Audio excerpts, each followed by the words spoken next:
chemical called urushiol, which causes extreme dermatitis if it gets in contact with your skin, and every part of this plant is poisonous. It is best to avoid this plant at all costs.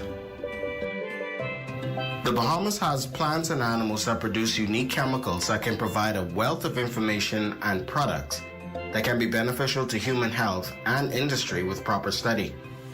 More research is needed to better understand medicinal plants, as well as the complex relationships plants have with other species in ecosystems like our Bahamian coppice and pine forests.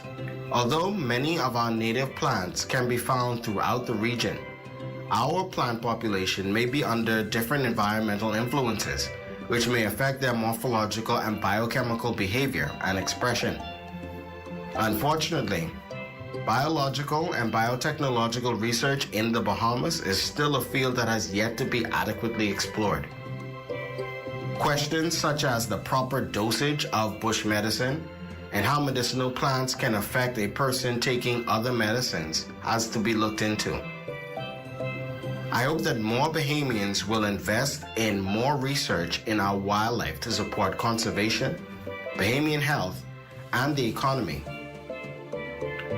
Maybe the next miracle cure is found in one of our 89 endemic species of plants. Until more research is done on Bahamian plants and other wildlife, let's continue to appreciate all that is ours.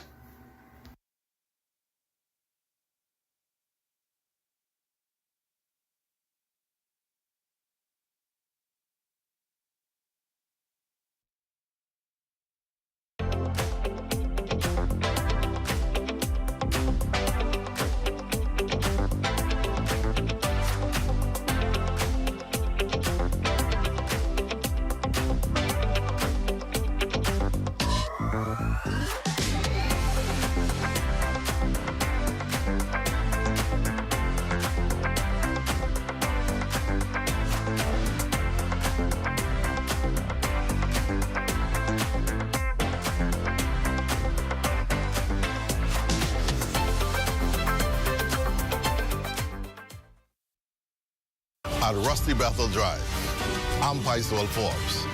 This is ZNS.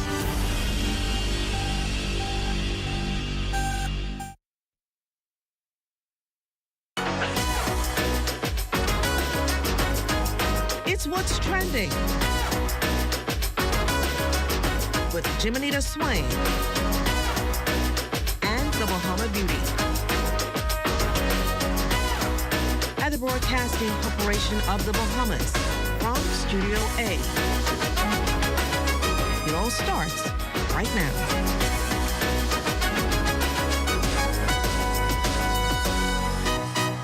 Hello and welcome everyone. It's Tuesday, April 1st, and you're tuned into the ultimate destination for all things lifestyle, entertainment, and everything in between. I'm Jiminita Swain, and you're watching What's Trending, the show where we bring you the latest trends, hottest news, and insider tips on living your best life. Whether you're here for fashion, food, fitness, or the latest buzz from social media, we've got you covered. Let's dive in. Big news out of New York. Federal prosecutors are seeking the death penalty in the Luigi Mangione. He's accused of the cold-blooded assassination of United Healthcare CEO Brian Thompson outside of a Manhattan hotel last December. Attorney General Pam Bondi called it a premeditated, cold-blooded assassination. This move follows President Trump's tough stance on violent crime. Mangione, who has pleaded not guilty, remains in custody as the case moves forward. It may be April Fool's, but this is no prank. The government has kept its promise and slashed the value-added tax on food. Starting today, the rate drops from 10 to 5%, giving consumers a much-needed break at the checkout counter. Prime Minister Philip Davis announced a 50% reduction earlier this year, aiming to ease the pressure on families facing rising food costs. Now, food sold in stores, from fresh produce to snacks, will feel a little lighter on the wallet. This reduction is a welcome change, so no joke, it's a real relief for Bahamian consumers. And today is International Fun at Work Day. Yep, It's a real thing, and it's about breaking up the grind and adding a little joy to your 9 to 5. First observed in 1996 by the Fun at Work organization, this day is a reminder that work doesn't have to be all spreadsheets and coffee stains. Whether it's a silly costume contest, a lunchtime dance-off, or an office scavenger hunt, today is about making work fun. Because let's face it, we could all use a little more laughter between meetings, so ditch the stress and bring the fun. It's time to play at work. Well, we have an exciting show for you today. In studio, I sit down with Carl Johnson to discuss his latest music video. Also, Carifta is right around the corner, and we have a young athlete who's already punched her ticket to go to Trinidad and Tobago. And Heineken has a new campaign. Here are the details. What's trending comes back after the break.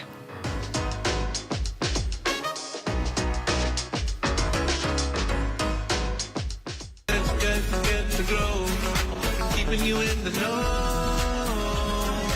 keeping you in the know, 'cause it's good enough to eat, then it's good to grow. It's good enough to eat, then it's good to grow. The Ministry of Agriculture and Marine Resources is pulling out all the stops for this year's Agri Expo happening April 4th to 6th. At today's press conference, Minister Jomo Campbell and Project Manager Jacqueline Fox-DeVoe spilled the juicy details on what attendees can expect. And trust us, you don't want to miss it. This is more than just an event. It is a movement toward a stronger, more self-sufficient Bahamas. There'll be a number of lecture series. Whether you want to do Poultry 101, whether you want to learn aquaponics, whether you want to learn aquaculture, whether you want to learn how to do backyard gardening, whether you want to learn how to grow sweet potato, whether you want to eat some flour cake from Cat Island. We have it all there at this year's Expo. Minister Campbell emphasizes the importance of the Expo in promoting local food production, strengthening food security, and creating opportunities for Bahamian farmers and fishers. Young Bahamians will be able to showcase their work contributions to these vital industries. We have 80 plus local artisan displays showcasing Bahamian-made products. Bahamian-made products. And the most fun part of it all, a free kiddie corner and family-friendly activity section. There will be cooking demonstrations, and the back of the island competition is back again, featuring Bahamian chefs using homegrown ingredients, not to mention live junkanoo and cultural performances. Ladies and gentlemen, we are committed to building a self-sufficient and sustainable food system that will nourish future generations. The Agri Expo 2025 will be held from April 4th to 6th, and organizers are encouraging the public to come out and experience the best of Bahamian agriculture and marine resources. Keeping you in the know with Good to Grow, I'm Leah Cooper.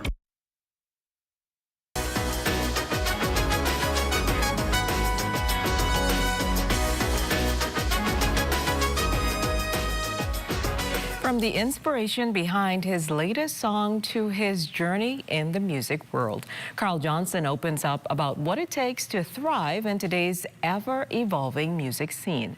Welcome back to What's Trending, Carl. Oh, it's good to be here. Awesome, it's great to have you. So you shared with us your background about music. So let's talk about the music itself and what inspired this latest song, Please Don't Cut Your Hand. Just before I do, I want to take a moment to give you your roses while you're alive. I want to publicly thank you for what you've been doing in this area of what's trending. I've been following it for a number of years and have been highly educational, inspiring, and motivational to me. Oh, thank you so much. Thank you. Now, in reference to the song, Ms. Sween, based on our recent research, it says that 720,000 young persons take their lives each year. And what's most disturbing, the ages are between 15 to 29. They're young people just trying to make it. And my daughter had a friend in high school just a few years ago who took her life. And one guy said to me some time ago, Carl, I feel so low that I have to reach up and touch the ground. And when he told me that, I was blown away. He said, yeah, I said, that's how low I felt. And so going through these experiences with friends and talking to people and going through my ups and downs, this is what led me to put pen to paper, say, you know what, let me encourage somebody to believe in themselves, not to give up. Because life has a way of knocking us down, but the thing about it is you must be willing to get back up. So tell us, how do you stay motivated to create, especially the thought-provoking music that you put together? That's a good question. Sam Cooke said years ago, they asked him a similar question. He said he studied what's going on in his country. Depending what's happening, it tends to inspire him to write. And so I'm a person, I'm very observant. And so I would just observe as to what's happening. And I'm noticing that a lot of people are depressed. Married couples, you know, like I had mentioned in the past, my master's degree is in therapy, and so I'm counseling a lot of couples and young people. And believe it or not, a lot of our people are really sad in this country. They're frustrated, don't know what to do. And so I basically use what's happening to guide me as to what to write. And what has been the most rewarding experience in your music career so far? When a person stopped me and said, Carl, that song you wrote, because one I did last year was more high energy, you gotta do it now, that talk about the urgency of pursuing your dreams. The lady, and this lady's in her 50s, she said that song, I played it almost every morning, and I had to look a little serious, like I was used to hearing those kind of things, you know? Because you don't normally hear people that age opening up like that to you. And so when I hear a person say that, Carl, this song is encouraging me, it helped me to realize that, okay, someone is being blessed. And so to put a smile on someone's face and encourage them to just fight one more round, that means a lot. And have you ever performed live? And if so, what was your favorite part? Now, believe it or not, people find it hard to believe, but I'm a performer. When it comes to live shows, I tend to come alive, okay. right? Okay. And I think that's, for me, the most exciting experience, to see people singing along. Some of them, before you even say a word, they sing the word and singing the song. That's very encouraging. And yes, I've performed locally and internationally. Okay. Yes, on various stages. Nice. So what advice would you give to aspiring musicians trying to break into the music industry?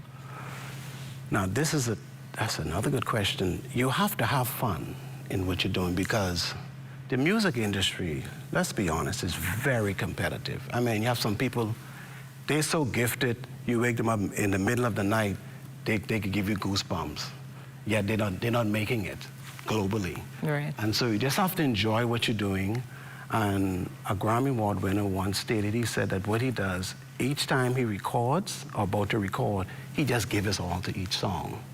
And so that is what keeps me going, because, you know, I'm a business owner, I have a few businesses, but when I'm in the studio, I give 110%. I'm not the greatest in terms of voice, but, you know, I have a way of, and I thank, you know, God for that, I have a way of reaching people when I'm performing live. And so have fun, just have fun in what you're doing and give your all. And that's some good advice there. So what role do you think music videos or visuals play in an artist's identity? Repeat that again. Let me repeat it. What do you think in terms of the visuals, like the visuals you see in music videos? What do you think that does in terms of the artist's identity? Identity. Well, I know what it does for the people who hopefully listen and watch. What I notice when an artist minister or sing, people remember the words of a song longer than a message of a sermon. I've heard people told me that after a year, they still remember the words of a song. Speeches, many times after 2 weeks, they say, you don't remember a line of a speech. And so the same way it encourages persons who I minister to, it does the same thing to me. Sometimes when I'm down, the words of shake it off, Carl, you know, don't mind our criticism, you know. So we use more so the words than the visuals in terms of connecting or sharing your identity with your audience? Both, yes, both, because I'm visual, man, I'm visual. men are more visual than women. And so the visual goes along with the lyrics. So tell us what's next for you, or if you can collaborate with any artist, living or dead, who would it be? Ooh. And why? I know this segment is short. There are a number of artists I would have liked to work with. Believe it or not, I would have liked to sing a duet with Whitney. Okay. The real Whitney, when she was much younger, really high energy, you know, not when she was really, really like frustrated and snappy. She was snappy in the latter part of her life because of what she went through. But Whitney would have been one. I would still love to sing a song with Stevie Wonder. Stevie Wonder. So most of my famous artists that I love the most, believe it or not, are more secular. Okay. Yeah, more secular. Well, they have good music. Yeah. So where can persons purchase or view your music? I have 10 songs on Spotify, also Apple Music. And then if you want to watch the videos, the lyric, and also some videos, it's on my YouTube channel. Once you type in a song like Shake It Off, Please Don't Cut Your Hand, and Carl Johnson, it'll pop up. Okay. Yes. That's great. So what's next for you? Well, I just completed a song a few days ago. We're just trying to get it ready. The song, I can't say it because it's in the works. It's in the works. Well, it's always a pleasure to have you here with us on What's Trending, and we wish you all success in all of your future endeavors. Thank you so much, and thank you for the time. Awesome. Well, from the music scene to Team Bahamas, there's more after the break.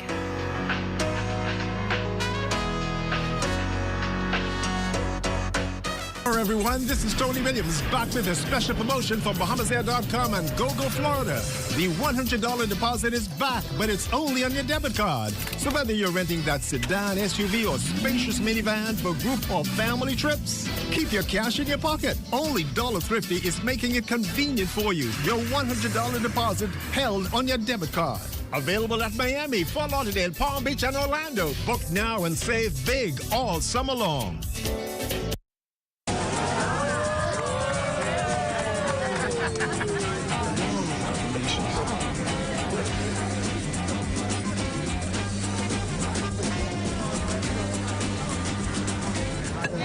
Diet-friendly special.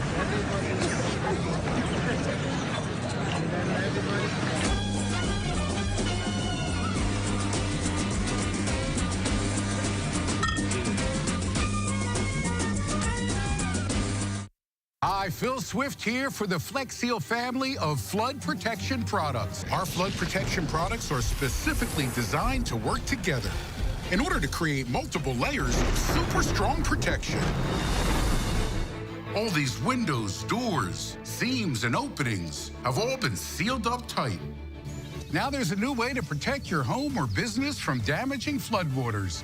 Get the removable Flex Seal family of flood protection products.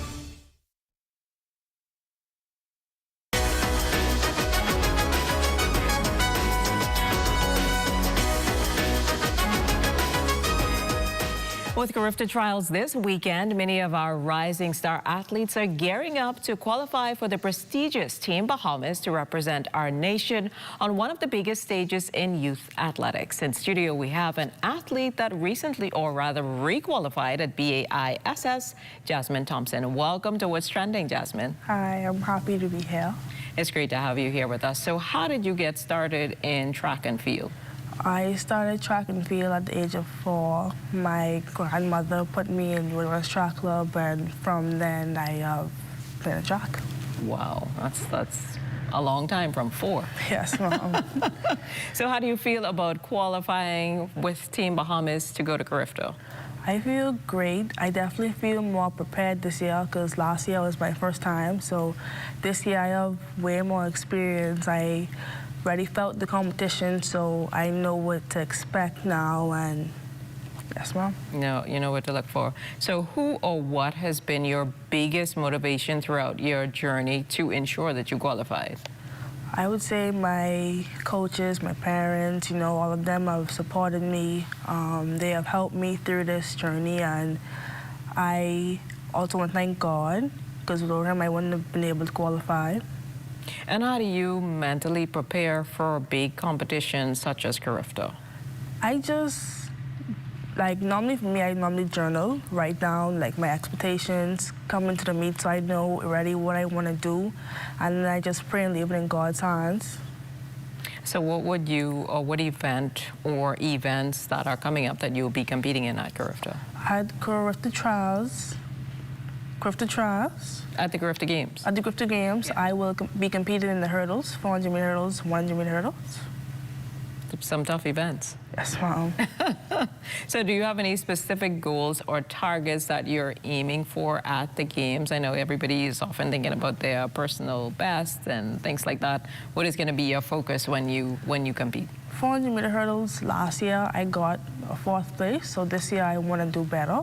So to make top 3 would be a great achievement for me, and also a new PR. It's something I'm looking forward to.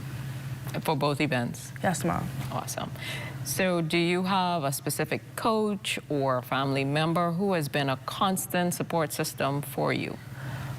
I have coaches. My coach, her name is Coach Christian. She has been training me and helping me, especially in the 100-meter hurdles, because I actually just started it like this year. It wasn't something I was actually aiming for, so that is... That's a great achievement. That's right. Wow, that's awesome. So what does being a member of Team Bahamas mean to you personally? It is an honor to represent the Bahamas. It's an honor to represent my country, to go out there and compete, and to know that there are people out there who support me, people out there who just want to see me go beyond. That must be a great feeling. And then even when you think about so many amazing athletes that we have now that are professionals or are retired, but also did the Carifta circuit in their day and time. So do you have any words of encouragement for your fellow athletes who maybe are still striving to make Team Bahamas for Carifta? I would say just trust in the Lord with all your heart, and just know that He can get you through it. Just like believe in your training, you know, you put in the work, believe that it wasn't in vain, and there will be, like, God got you. Just trust in Him. And that's what you tell yourself too? Yes, Mom. Even when it ain't on, like, challenges and stuff, they will come, but trust that God put them there for a reason, to make you stronger, make you better, and yes, Mom. Definitely some good advice there. Well, thank you so much for joining us on What's Trending today. And obviously, we wish you the best in Trinidad and Tobago when you attend Carifta. Thank you so much. Well, on the other side of the break, we'll show you how you can still enjoy your April Fool's Day. You're watching What's Trending.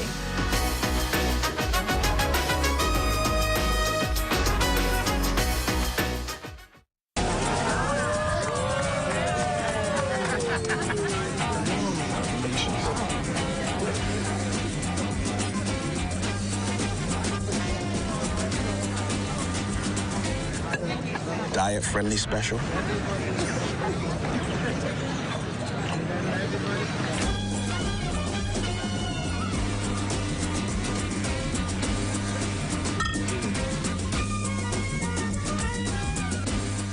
Here at Immigration Care Service, you can trust us, especially if you have experienced issues or problems with the U.S. immigration at the borders. We'll do our best to provide options and solutions to immigration roadblocks, so travelers can continue visiting the U.S. and residents can continue living their lives in the U.S. without worries. The best part?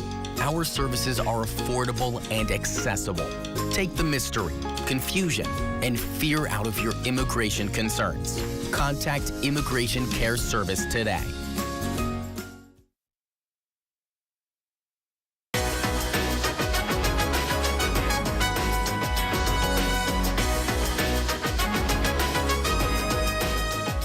It's not an official rule, but there's definitely an unwritten tradition that April Fool's Day pranks should end by noon. And because What's Trending airs at 6 p.m., we missed our time for pranks, but we still want you to enjoy the rest of your April Fool's Day by getting comfy on your couch or in your bed. You can choose to watch movies or two from this lineup of films dedicated to the art of pranking. From classic slapstick mind-bending heists, this What's Trending curated playlist is the perfect way to get into the spirit of the season.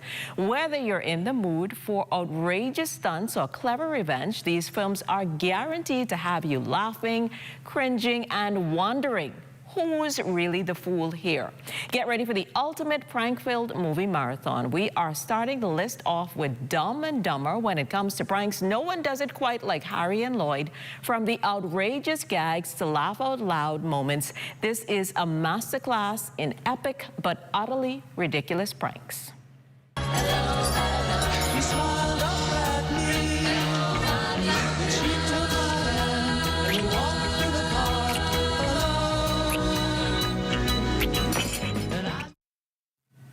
Coming in at number 4, the Miller family gets stuck in the world's most elaborate prank, pretending to be a happy family on a road trip in Where the Millers. As they navigate through awkward moments and ridiculous situations, the pranks get bigger, bolder, and more hilarious. Oh, this? That's my credo. No regrets. How about that? You have no regrets? Dad? Nope. Not one? Nope. Well, this film isn't just a series of pranks, but it's a huge prank turned upside down in The Hangover. If you're into shocking twists and out-of-control adventures, this will keep you laughing and cringing in equal measure. No, I'm not good with that. Guys, we're not sharing beds. What are we, 12 years old? Lisa, I apologize. How much is the villa? Well, we have one villa available, and it's $4,200 for the night. Is it awesome? It's pretty awesome. At 2, Ocean's 11 is definitely your speed if you're a lover of pranks on the side of slickness. The Ocean's movies are the ultimate heist films. It's all about the elaborate tricks and scams that are so well executed you can't help but admire the planning, even if you're not sure who's pranking who. I know more about casino security than any man alive. I invented it, and it cannot be beaten. Coming in at number 1 is Ferris Bueller's Day Off. Ferris pulls one of the most iconic pranks in cinematic history by faking an illness to skip school. His wit and creativity in this classic teen comedy are the perfect inspiration for anyone plotting their own pranks. Ed Rooney's office. Hi, this is Ferris Bueller. Can I speak to Mr. Rooney, please? Thank you. This prank-packed movie playlist will have you laughing, cringing, and maybe even plotting your next year's April Fool's Day tricks. Well, Heineken launched a 2-day pop-up experience rewarding travelers arriving through the Linden-Pinling International Airport with a refreshing complimentary Heineken straight from the draft machine. This experience made many travelers go from "ugh" to "ah." Take a look. Jet Lager is the first promo where travelers are able to be rewarded for traveling. So we thought it would be a fantastic opportunity to tie in our credentials campaign, which is the first R, and incorporate an ordinary experience with an extraordinary or a very spontaneous moment. So Heineken is popping up at LPI, and we're basically giving returning citizens as well as residents, as well as the tourists that are coming here, the opportunity to enjoy a nice, refreshing Heineken, whilst also partaking in our different SKUs, which is silver and original. And then because of that process, they're able to redeem a reward for the duration of their flight. Heineken brand manager Marquita Stubbs with insight on the latest marketing campaign the brand recently launched at the Linden-Pinling International Airport. For Commonwealth Brewery Marketing Director Andre Vault, the lager offers an experience. We found that for consumers around the world, Heineken is known for 2 things. Its quality experiences and that uniquely balanced taste. You have that Heineken, that first sip after work, and your day switches from work to quality socializing. And our new global campaign is just about celebrating this moment. Now, this need cannot just be found in happy hours or after work, but also when you're traveling. And in fact, here in the Bahamas, we rank among the most traveled countries in the world per capita, with locals and tourists constantly in and out. We all know traveling can be quite exhausting. The wait, the lines, the business of it all. So therefore, Heineken introduces Jet Lager, the world's first promotion that turns your jet lag into pure malt quality discounts. And your travel experience from ugh to ah. The collaborative partnership couldn't be a better fit, especially for consumers. We understand a lot of our locals are not traveling, so we decided to partner up with our retail chain, which is 700 Wines and Spirits. So you can come into any of our 700 Wines and Spirits nationwide.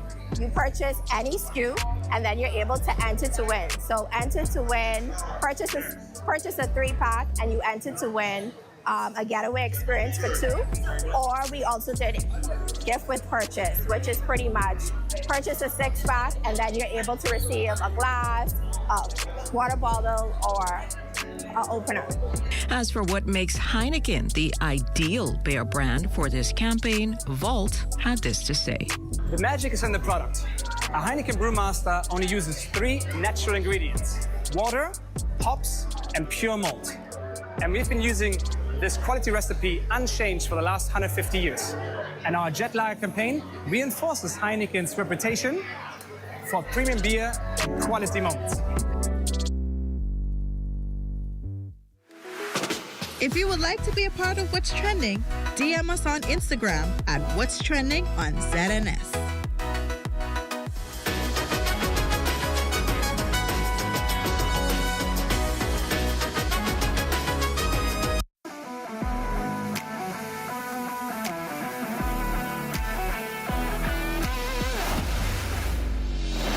Bahama Striping Group of Companies, we have been in Exoma now for the past 4 years, carrying out our paving program. A part of our company's philosophy is producing work to international standards. So when you look at our paving division, we have a state-of-the-art lab to do all of our testing in-house, as well as a state-of-the-art asphalt plant with a trained technician carrying out the work on that site. The overarching goal of our company is to produce the work that we're doing in the entire Bahamas to international standards. We also make a difference by the training of our staff. We have a very intensive training program going on to where we are teaching young men how to learn the art of striping. Being a young man myself, I've made mistakes in the past. I was given a second chance to better my life, and it's only fitting that we pass that along. What's important for us is giving them a second chance for them to get a skill and a career that could take them further in life.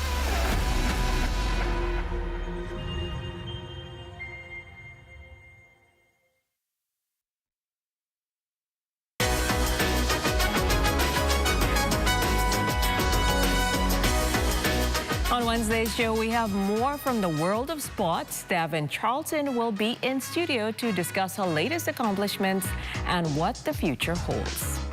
Well, that's all the time we have for today. A huge thank you to our incredible guests for sharing their insights and stories with us. Before we go, we have to send a special happy belated birthday to Andrea Januro. Miss Januro, we at What's Trending appreciate everything you do for the team and the show. We love you, and we know you enjoyed your day.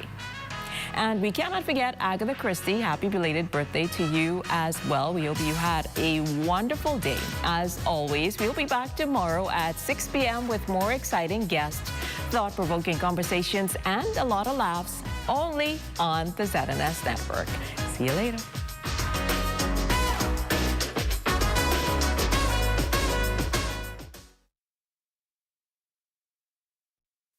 At the Broadcasting Corporation of the Bahamas, I'm Clint Watson, and this is ZNS. This is the Bahamas Tonight. The Northern Edition has a look at stories making news tonight.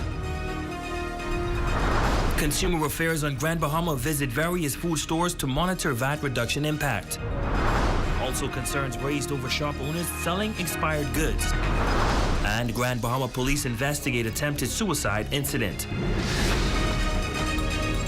The Bahamas Tonight Northern Edition starts now.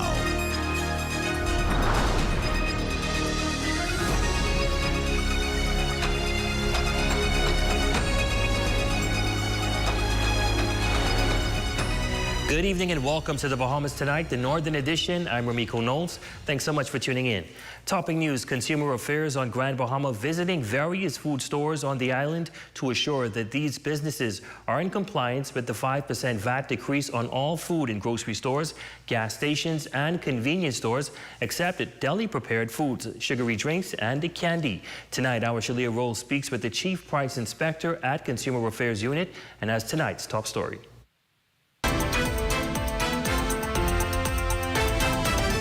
April 1, marking the value-added tax decrease in the country. Officials from Consumer Affairs on Grand Bahama visiting various stores on the island to assure that these proprietors are in compliance with the new laws. Basically, all of the stores were compliant. Prime Minister the Right Honorable Philip Davis making an announcement in January, making it known that there will be a decrease in value-added tax from 10% to 5% on all food in grocery stores, excluding prepared food in delis, sugary drinks, and candy, adding that this change is possible because the economy in the country is now considered stable while providing financial relief to consumers. While the Chief Price Inspector at Consumer Affairs, Reno Smith, is sharing why it is important for the department to visit these establishments. It's important for the team here at Consumer Affairs to go out and inspect the various food stores in particular to ascertain whether or not the government's policy was being enforced. While making their rounds, the department came across one store that was not in compliance with the new VAT laws.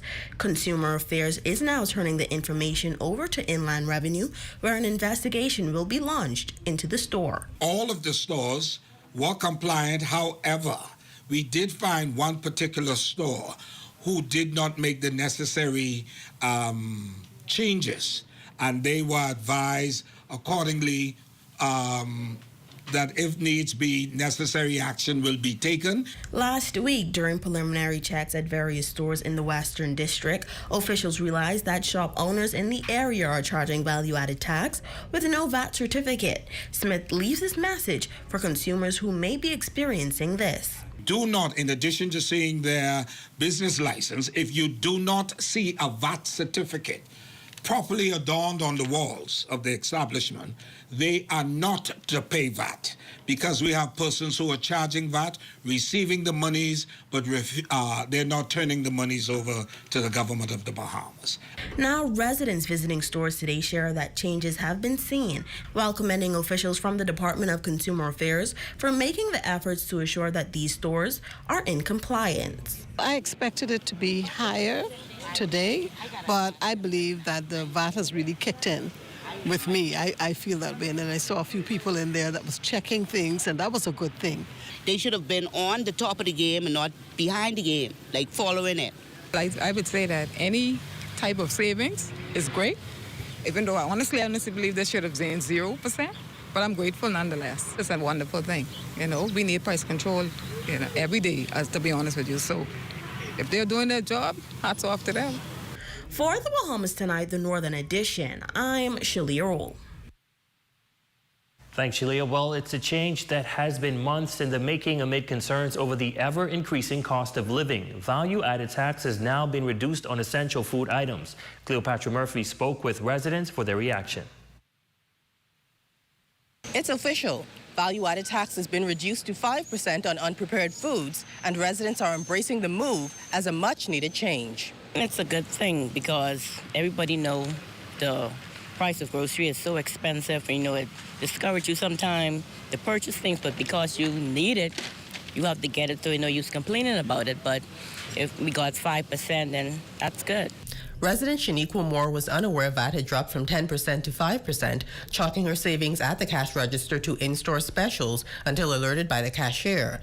Unlike her, sisters Lorna Knowles and Laverne Williams were intentional and opted to wait for Tuesday to stretch their dollars. We are on monthly, and so we waited for this day. Like yesterday, my sister said, "Oh, we're not going shopping today. We're waiting for the 5% drop."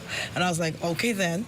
And so we waited for this day, so we anticipate that when we go in there, that it will be feasible to our monthly and see how much more we can get. It feels super great because, dealing with when you're on monthly voucher and thing, and you could stretch it a little bit more. It may not be as much as you expected, but you could stretch it a little bit more, and we could be able to get a little more things to carry home. Among residents grocery shopping was Harold Miller, and for him, the proof of savings were in the receipt. The change will help a little bit, you know what I mean? Yeah, it will help, especially, and we should appreciate, you know what I mean, the daily it will do, it's much less, 5% less, than it used to be. Her grocery cart filled, Raquel Henfield says the VAT reduction will help her dollars go further and make a huge difference for persons experiencing hard times. If grocery items will reduce, VAT on grocery items on the whole. That would benefit, especially persons who are in Grand Bahama and persons who are unemployed, and Freeport especially. It would help. The burden would be released a lot. Randy Rolle shares the same sentiment. It's a good idea, but it should be much more lower than this. Because there's a lot of people out there still hurting and they don't have a job. So it needs to go down much lower. This is the second time the Davis administration has lowered VAT, taking it down from 12% to 10% in January 2022. Minister of Economic Affairs Senator the Honorable Michael Alcides in January estimated government will lose $30 million in revenue with this latest reduction. But Prime Minister the Honorable Philip Davis says the move is intended to bring down the cost of living and ensure food is affordable for Bahamians. For the Bahamas Tonight, the Northern Edition, I'm Cleopatra Murphy. While there is a growing concern emerging from consumer protection about expired goods sold in stores throughout the Bahamas. Tonight, our Yolanda Thompson Everest speaks with the executive chairman and filed this report. The selling of expired goods remains a persistent issue, but the Consumer Protection Committee is doing its best to maintain control. This practice has become a common concern for many who have found themselves unknowingly purchasing outdated products. Senator Randy Rolle, the executive chairman of the Consumer Protection Committee, stated that selling expired goods is not inherently legal. However, he clarifies the classification used when a store sells products that may have exceeded their expiration date. There are some establishments that when an item the date has passed and they want to discount it. So it's three different categories in which we ask consumers to be to look out for. One is sell by date, best used by date, and those are determine the freshness of a particular product. The senator emphasized that health is a top priority for the Consumer Protection Committee. He warns that consuming expired or unsafe products could lead to long-term health issues, and he is urging the public to pay close attention to the fine print on product labels. We shop with our eyes, and so you would be in a food store and you would just pick up a loaf of bread, feel if it's soft, and say, you know what, you throw it in the trolley. We're asking consumers to be more alert when doing these things. In the past, the executive chairman highlighted that some stores go as far as placing near expired goods at the front of shelves, particularly during the month when pensioners receive their checks. During the time of month when old age pensioners would receive their pensions, some stores have in the past been in violation of putting the near expired goods to the front of the shelves. And so these are things that we're trying to continue to educate the public on.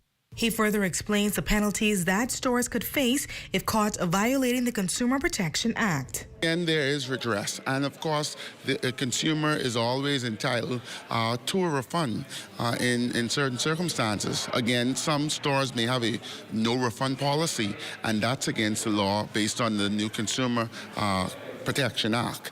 If you give someone cash, and again, it's a defective product, then you are entitled for a refund. Rolle is urging consumers to check the dates on everything they purchase, including items from the bakery. He emphasized that the law requires dates to be clearly labeled on cakes and bakery products as well. For the Bahamas Tonight, the Northern Edition, I'm Yolanda Thompson Everest.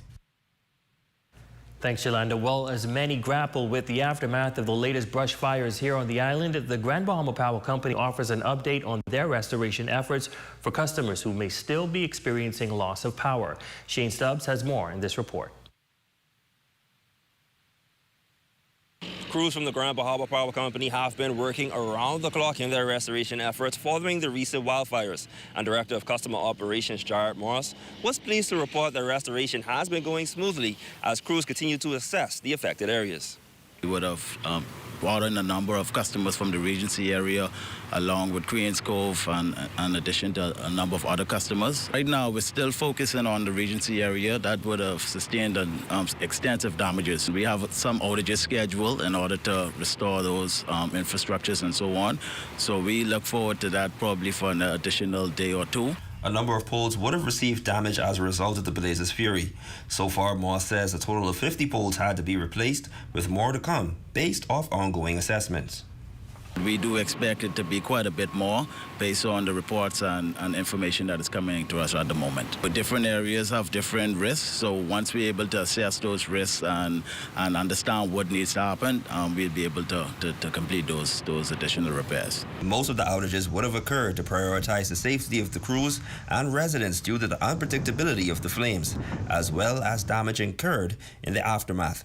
Moss, however, cautions that it's a process and assures the GBPC is doing everything in their power to restore the affected areas. We understand, you have extensive outages, but just bear with us. The crews are working around the clock to ensure that we restore power to you guys as quickly and as safely as possible. And we do appreciate your commitment and support in these efforts.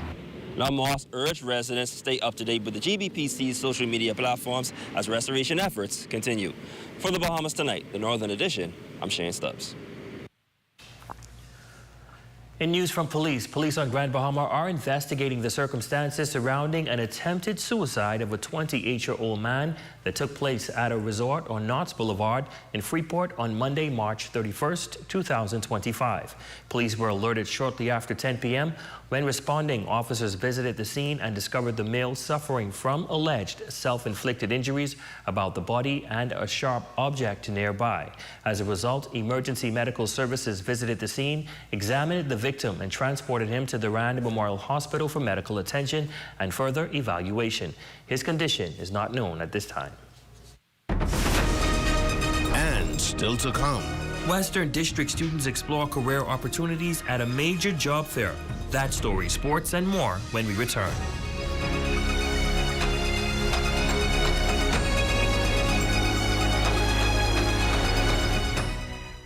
Imagine a world where every brand knows your name and every store awaits your arrival.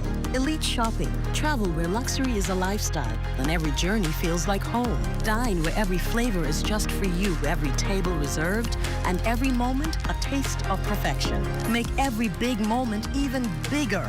Experience banking where wealth isn't just managed, it's maximized. Step into a world without limits. Commonwealth Bank, leader in personal banking services. Come on down and see what Dolly Madison has in store for you. Renovate and rejuvenate at Dolly Madison. Dolly Madison. Get ready for the Freeport Business Expo Tourism Edition 2, happening May 1st and 2nd. Network, explore, and grow with top industry leaders. Register today at freeportbusinessexpo.com. Catch the Easter sale at Esquire's during the month of April. Buy one suit and get a shirt and tie absolutely free. Give them a call today at 352-8816. Calling all food vendors. Celebration Key is looking for popcorn, cotton candy, pretzel stands, and more. Submit now at celebrationkeygrandbahama.com. Deadline April 4th. The Turks and Caicos Islands, a chain of jewels in the Atlantic, home to pristine beaches, vibrant culture, and the people standing at a crossroads. The 2025 general elections marked a defining moment in the archipelago's political landscape, one that would shape the destiny of these islands for the next 5 years. Over 6 days, I walked at these streets, listened to the voices, and witnessed a nation in the Valley of Decision. This is their story.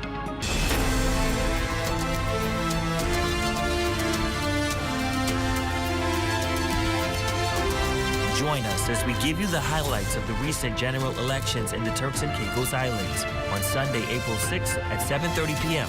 on the ZNS television network.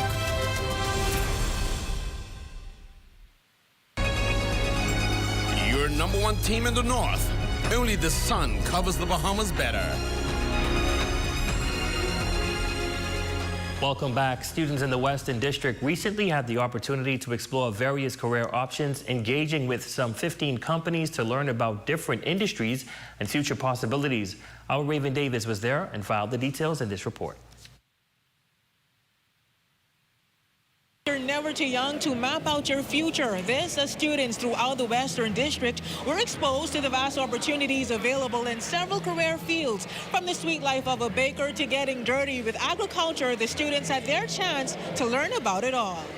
So what we have on display is we have some seedlings, we have some parsley, we have some spinach. We felt it's important to come here to share with the youngsters what is agriculture, why is agriculture important, food sustainability, food security. Even though this is not really our age bracket that we normally target, we felt like it was a good initiative to come and try and get the youth. When it comes down to basically crime, they have asked some very intelligent questions reference to that as well. So it's good to see that we can connect with them. We are here today to just share some insight on what the power company is, what we have to offer, the careers that are endless.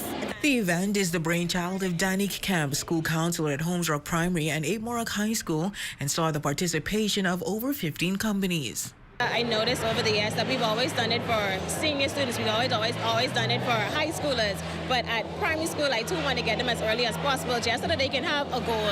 They have something to go after, something to work towards. Everyone brought something that's hands-on to show them that it's not just all paper and computers. There's also some fun to it as well. The students, clearly engaged, showed great enthusiasm throughout the day. I have learned that every career job that you decide to pick is fun, and I like agriculture because I get to learn about plants. It's okay to come over for the younger children to come over here to be inspired so they can know whatever they want to be, so they'll be like, oh, I want to be a baker when I grow up. It gives for a wide awakening for us children in this school, especially us in grade 12, because we can see the career paths that we want to take. District Education Officer for the Department of Education, Candace Campbell, commending Ms. Camp for the success of the event and offered this insightful advice to the students. No career, is more important than the other. Imagine a world without sanitation workers. And another thing I always want to tell these kids, and I told these kids, is that service is important. Ms. Camp also sharing that while the initiative began in the Western District, the ultimate goal is to expand the program to Central Grand Bahama. For the Bahamas Tonight, the Northern Edition, I'm Raven Davis. Certainly good stuff there. Well, the Department of Social Services in Grand Bahama hosting an empowerment seminar in honor of Social Work Month. The event focused on nourishing the whole person, recognizing the tireless efforts of social workers who dedicate their lives to helping others. Throughout the day, social workers participated in games and interactive workshops designed to refresh and rejuvenate them. For many, it was not just an opportunity to connect with colleagues, but also to take time for themselves. This is the first time, and our social work committee saw it fitting today that we have this seminar so that our staff, not just our social workers, that they will feel empowered and know that they are appreciated. Oftentimes we face burnout in our profession, and we take it for granted. We take it for granted that we must just work. But there comes a time that we must take rest and recognize the need to look after ourselves. Presenters offered valuable strategies to help social workers maintain their well-being, reminding them that self-care is key in a profession that often requires giving so much to others. Mental health professionals to ensure that they're caring for themselves while they do the care work for others. That type of work really takes a toll. So we're going to be going over self-care techniques, mindfulness techniques, and things to just help them through the work that they do. I mean, every day somebody is passing away based off of lack of taking care of the body. As far as, at least 3-4 times a week, try to, give the body some type of calisthenics, to watch what you eat. So it's basic information like that I want to share. And oftentimes persons do not recognize that after they've gone through all the processes of detoxing and decompressing, after exercising, that their soul needs to be also nurtured. So today we're going to talk about soul cleansing, how we through biblical practices are able to offload some of the burdens that we picked up throughout the day, and especially as social workers. Well, that's a look at stories making news. Jay, what's happening in sports? Miko, is certainly an exciting game yesterday at the St. George Gymnasium between the Tabernacle Falcons and the Sunland Stingers. All right, the outcome is coming your way next, but first to check on the local weather forecast.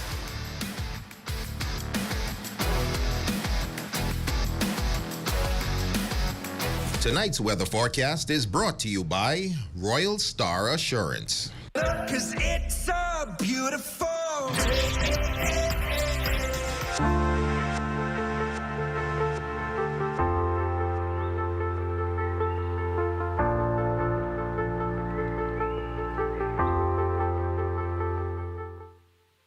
Art Lucaya returns April 4th through the 6th with steady sunward. From cocktail parties to student exhibits, get your tickets now at artlucaya.tickets.com and support local youth in the arts. Got Bahamian art, straw items, or junk new pieces? Celebration Key wants you. Submit now at celebrationkeygrandbahama.com. The deadline is April 4th. Trying your luck doesn't always result in a win. In fact, it's easy to lose track of your spending when gambling regularly. Here are some ways you can gamble responsibly. Utilize financial planners to track your finances. These could be done digitally or on paper. Set a realistic budget and stick to it. And finally, monitor your winnings and losses weekly and monthly. This message is brought to you by the Gaming Board for the Bahamas. Hi, I want to put some shoes on your feet. Hi, I want to put some shoes on your feet. I still want to put shoes on your feet. I want to put some shoes on your feet. And I still want to put shoes on your feet. We still want to put shoes on your feet. 2 locations to put shoes on your feet. Downtown Freeport, and now our newest location in the Carmichael City Shopping Plaza, right behind the Walk-Up Wendy's, Carmichael Road West. Hey, what's up, Grand Bahama? KB here. Hey, it's your boy D-Mark in the building. Jump and dance, and hey, this is Gino D. Hello, Wilford Solomon here. Grand Bahama, what's up? Yours truly, Tico T here to let y'all know Sunday, April 28th, we are going to be in 8 Mile Rock. It's going to be on Jonestown Fish Fry at the Sunset Village. To Grand Bahama, you all know I love you all so much. Gates open at 7 p.m. I'll be in the house with all the Rick and Straight generals. Back by the top tier band. Gates going to open at 7 p.m. Show starts properly at 8 p.m. You will enjoy yourself. 8 for our homecoming.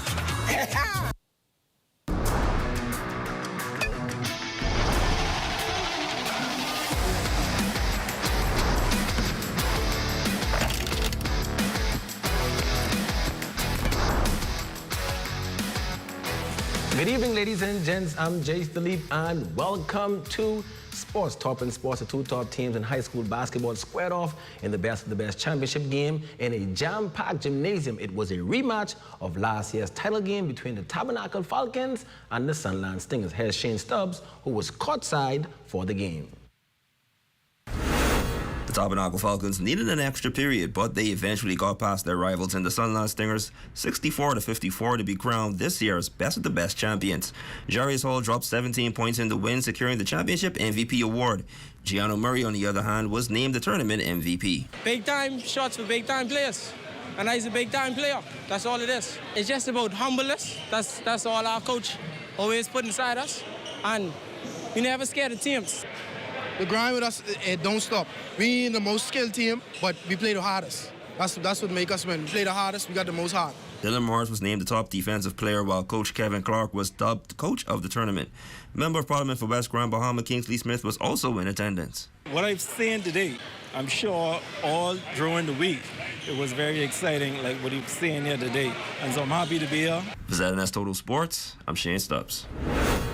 Sticking with hoops, scores from Night League Basketball Playoffs Game 2s. In the first game, ODS Fugees dominated Pizza at 106-77 to tie that series at 1 game apiece. Keyshawn Rowe led the Fugees with 26 points in the win. Ahmad Pratt had 26 in the loss. In the next game, 2-4-2 Elite got the win, 93-84 over Connacht Shipping to sweep that series 2-0.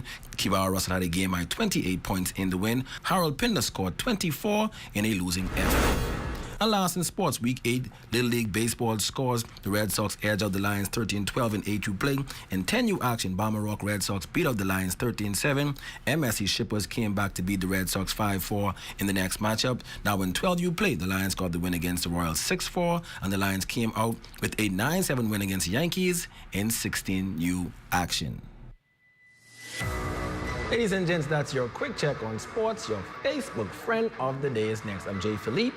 As always, be blessed.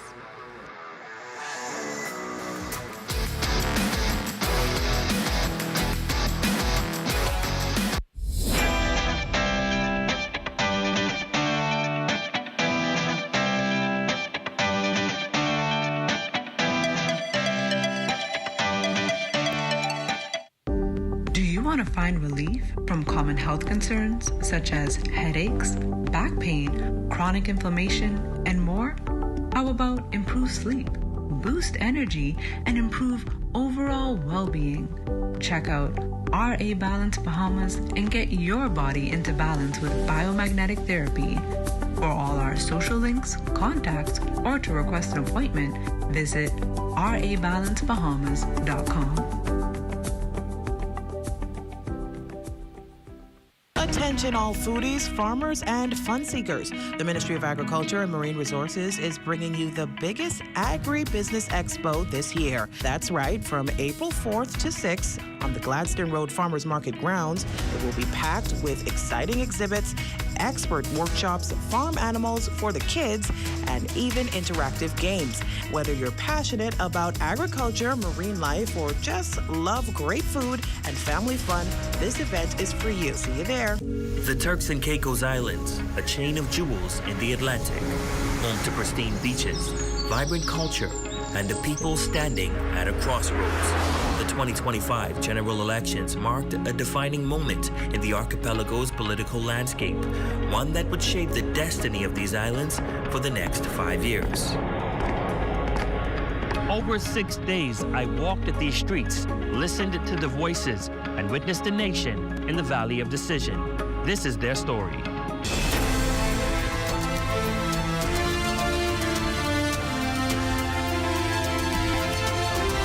Join us as we give you the highlights of the recent general elections in the Turks and Caicos Islands on Sunday, April 6th at 7:30 p.m. on the ZNS television network.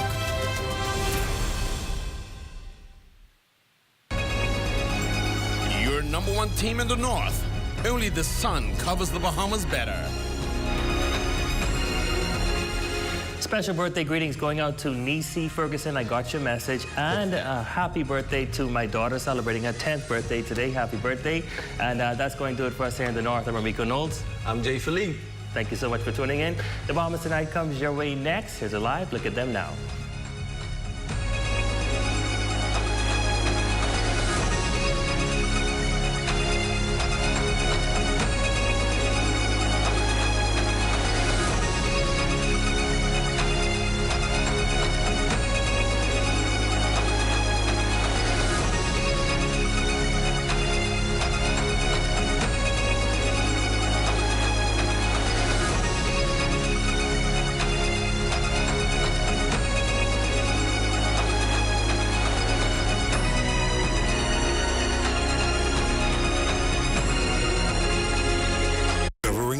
Seems easy, but we put thought into what we're doing. The Bahamas Tonight Access Now, here to inform, educate, and entertain. A new type of newscast featuring social media trends, news from around the islands, interviews with the people you like in our communities, sports, weather, and fabulous entertainment. That's the Bahamas Tonight Access Now with Marlena Leonard and LaDon Davis. 7:30, Monday to Friday. Only the sun covers the Bahamas better. Planning the execution of a newscast is serious business. From the assignment to the concept of the story, everything has to be precise, on point, always. The Bahamas Tonight, the national report, is your trusted news service. We get it right the first time. Our preparation for you each night is done with care, knowing that our voices will reach you on 700 islands and keys with unquestionable accuracy. It gives me great pleasure each night to say, welcome to the Bahamas Tonight, the national report. I'm your national anchor, Mukesh Lapinder.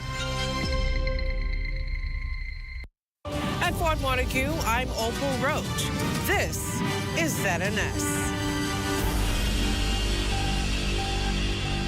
ZNS News is brought to you by the new BTC. Fiber is here. Faster, stronger, more reliable. Together, we are unstoppable. Switch today. Coming up in the Bahamas Tonight, April 1st, no joke for Price Inspectorate staffers who hit the ground today ensuring compliance with the new reduced VAT rate. Also, 5 American vessels seized in a joint operation. Tune in for the details. And a new addition to Bahamasair's growing fleet making its way home. all the way from Europe. The Bahamas Tonight, the National Report, starts now.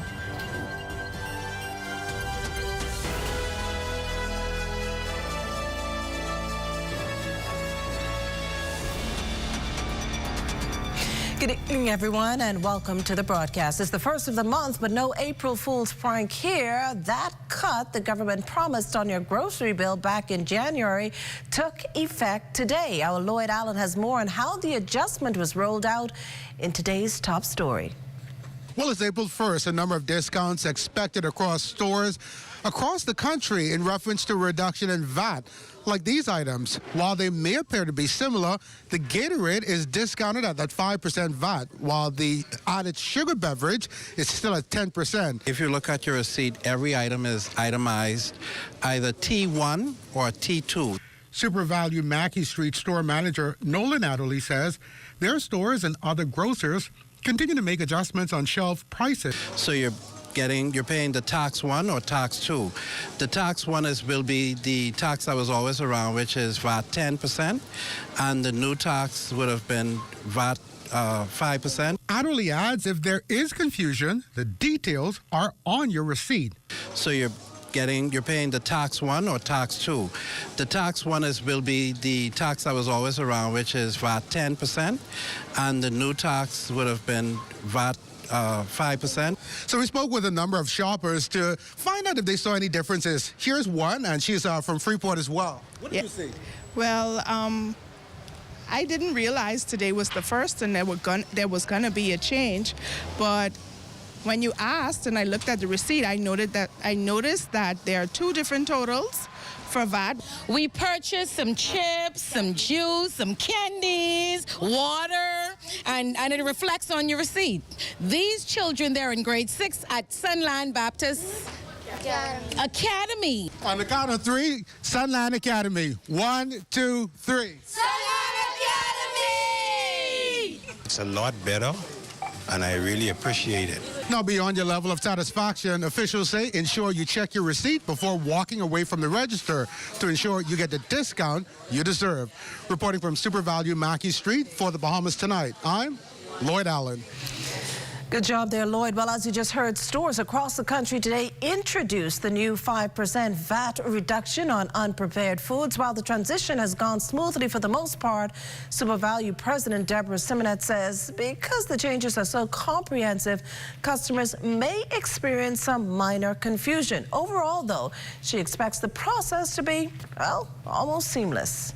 The thing is, we have our shelf talkers, or you may know them as shelf tags. And then we also have the individual stickers on the items. So it's not going to be so easy changing everything at once. So we're going to start with the shelf tags. Customers may come into the stores and find that all of the prices have not been changed as yet, but they can rest assured that when they get to the register, the prices will be correct. We can also tell you tonight that Eleuthera grocers spent the past few days readying their systems to comply with the new value-added tax rate on unprepared food. But the same can't be said in the case of some rock-sound shoppers. Here's what our Altavis Munnings discovered while visiting a food store in South Eleuthera just this morning. At the Hall's Grocery and Variety Store in Rock Sound, Eleuthera were quite busy Tuesday morning. Many residents surprisingly didn't really know about the new value-added tax rate that was posted on food items as well as baby items and lunch items that started today. Here's some of their reactions. The new rate of value-added tax on food items that started today, are you aware of it? No. You don't know about it? No. But do you feel as though lowering food prices is a good thing? Well, I think so. It's up to the people who own the place. Mr. Hall was always reasonable on their stuff. So you feel it's a good move for Eleuthera shoppers? Yeah. It was always. But when you go to other restaurants, you got to carry a lot of paper. Great. That's a wonderful idea. Move it all together. Hallelujah. We need it. Praise be to God. The store's owner confirmed to our news team that he was busy for the past 2 days ensuring his software was compliant with the new value-added tax rate.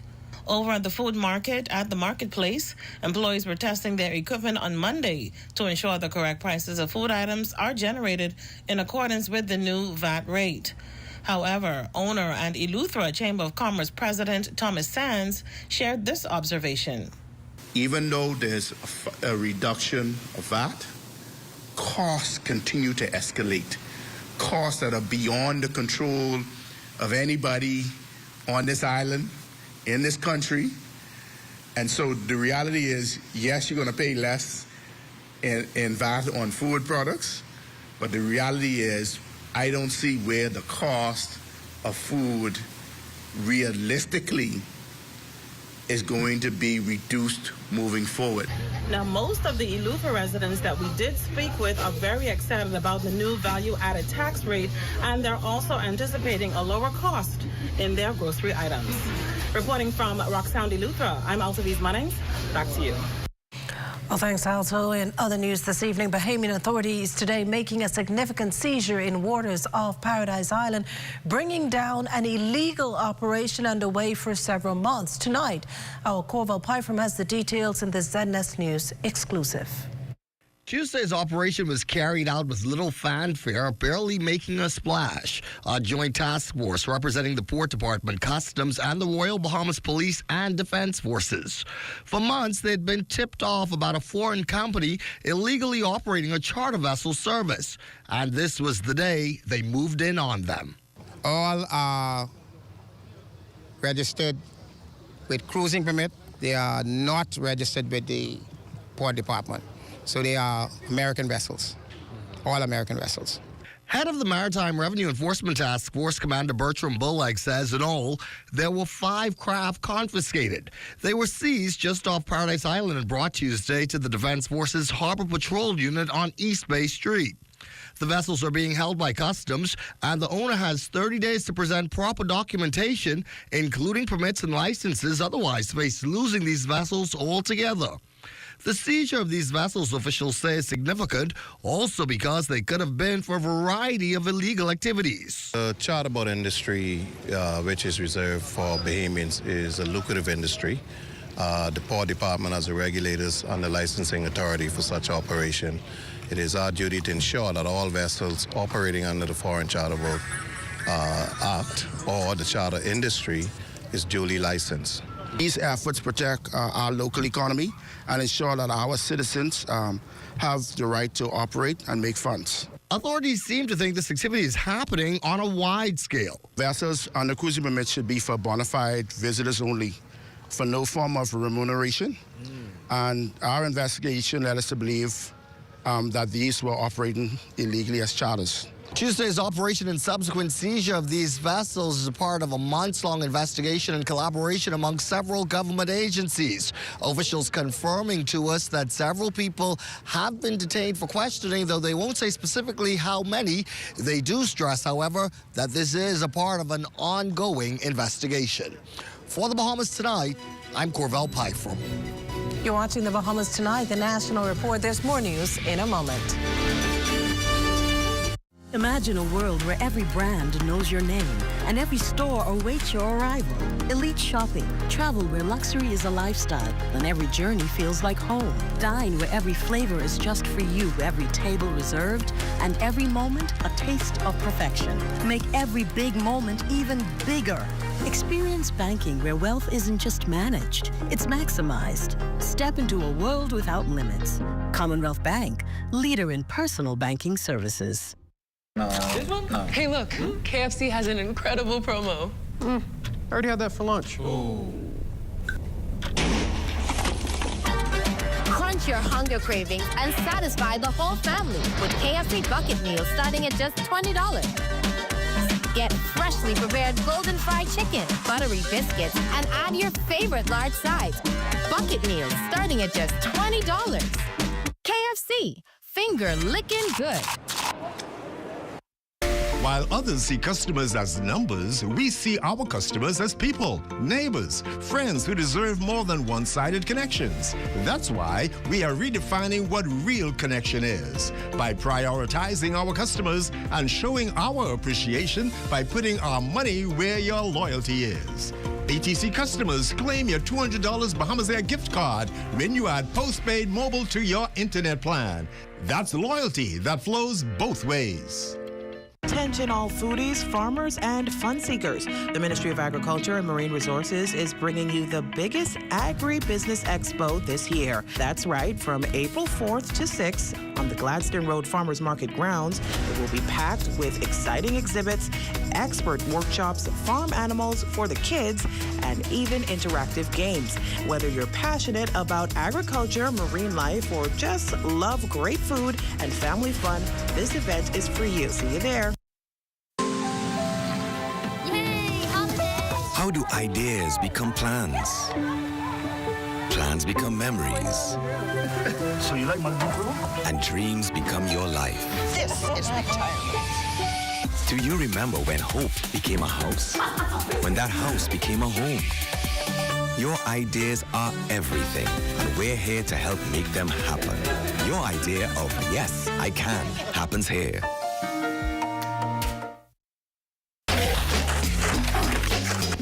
What is it? Oh, go pepper burger. Chicken. I always at Popeyes, so me just come and taste their chicken. Wow. Nice, crunchy. This is Autism. Wow, that is way better than I expected. Very spicy, extremely spicy actually. The bread is very soft. The chicken is juicy. Yeah, that's spicy food.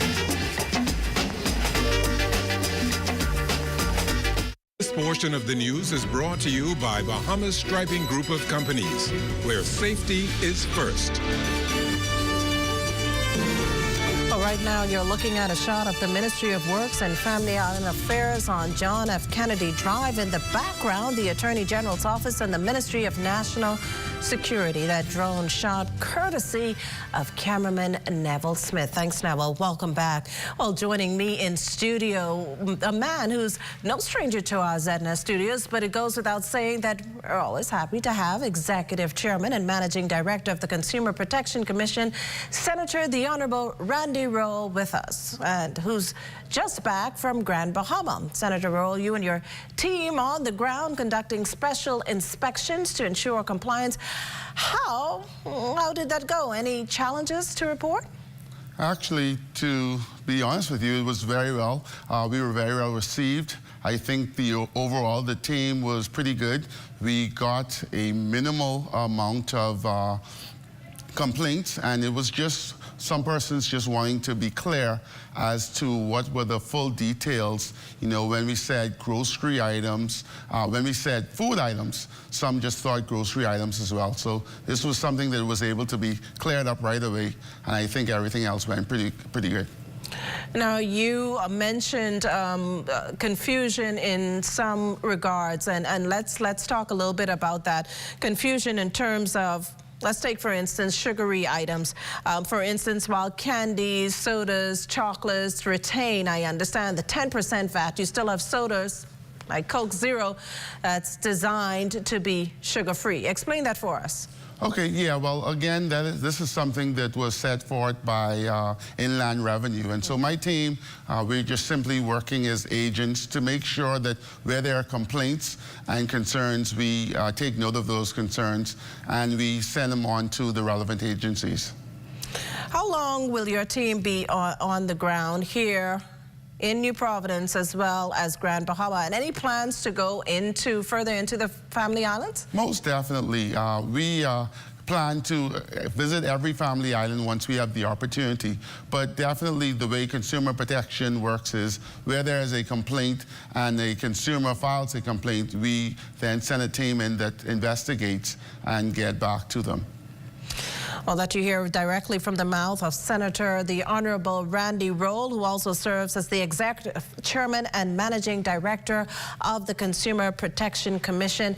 And as we said at the beginning, it's always a pleasure to have you, Senator Rolle, in our presence. Thank you so much. Meantime, a former Prime Minister backs a newly appointed judge who lambasted the court system and warned that it could crush under the weight of long delays. ZNS News, the first to bring you the report on Justice Dale Fitzpatrick, expressing anxiety over belabored delays in the administration of justice in this jurisdiction.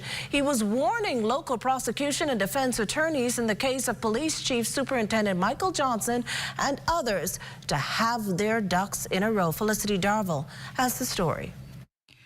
Former Prime Minister, the Right Honourable Hubert Ingram, an attorney by profession, has issued a public letter in support of Supreme Court Justice Dale Fitzpatrick, who expressed his anxiety about the amount of backlog and delays in our judicial system.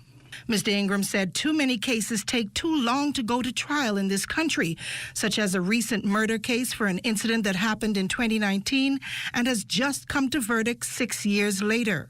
Judges, he advised, must exercise their power to manage cases, and long delays and adjournments must not be allowed. Mr. Ingram said too many judges are inefficient at managing their time and take too long to deliver judgments. There are known cases, he said, where judges take more than 3 years to deliver a judgment, and some have retired without giving a written, reasoned judgment for oral decisions they have made.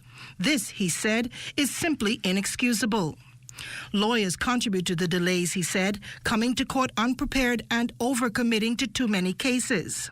The Office of the Public Defender, Mr. Ingram added, needs more resources, and all of this has contributed to delays, backlog, and to people losing confidence in the judicial system.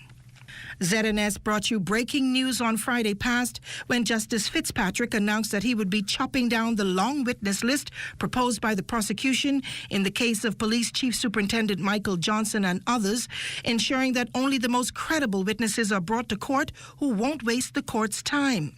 He plans to preside over this trial for a month in March 2026. Mr. Ingram said that Justice Fitzpatrick has only been in the Bahamas for 3 months, and he's already recognized the grave problems we are facing.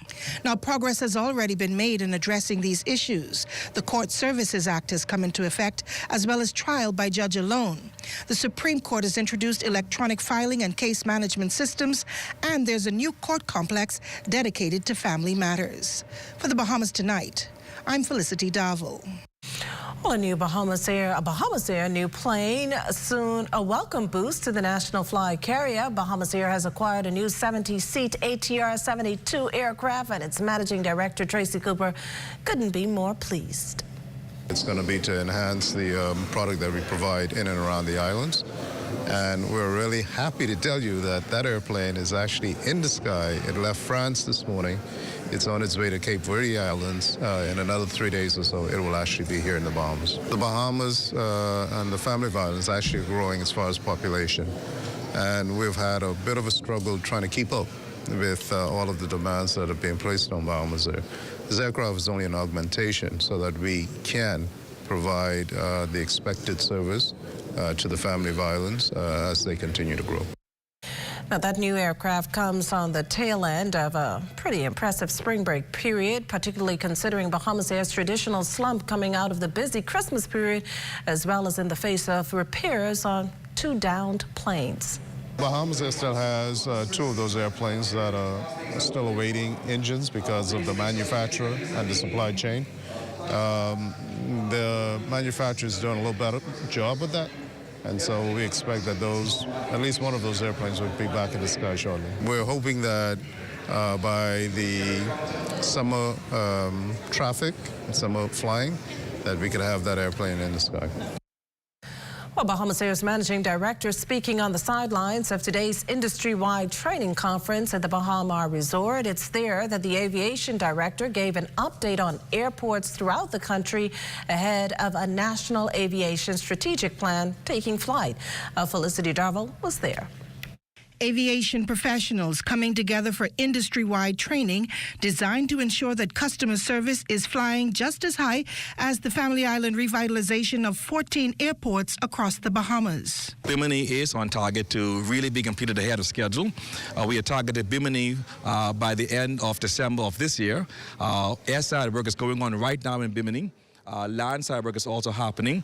We have active airside and landside work going on right now in both New Bight and Arthurstown and Cat Island. We have restarted active work in Georgetown, Exuma, I know that a lot of persons were concerned about North Eleuthera, but as we speak right now, work is being completed in Governor's Harbour, and also preliminary works is taking place right now for the new North Eleuthera International Airport.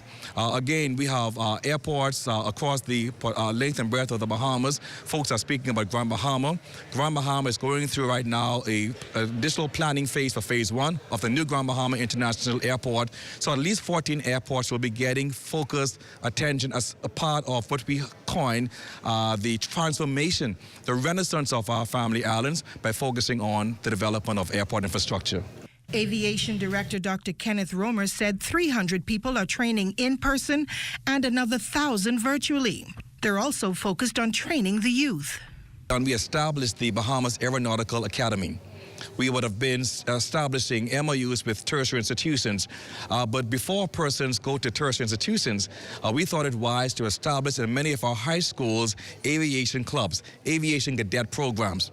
So we are actually going to predict and train what the next generation of aviation professionals look like. The Department of Aviation's vision is taking flight in 2025 with a strategic focus on people, projects, and process.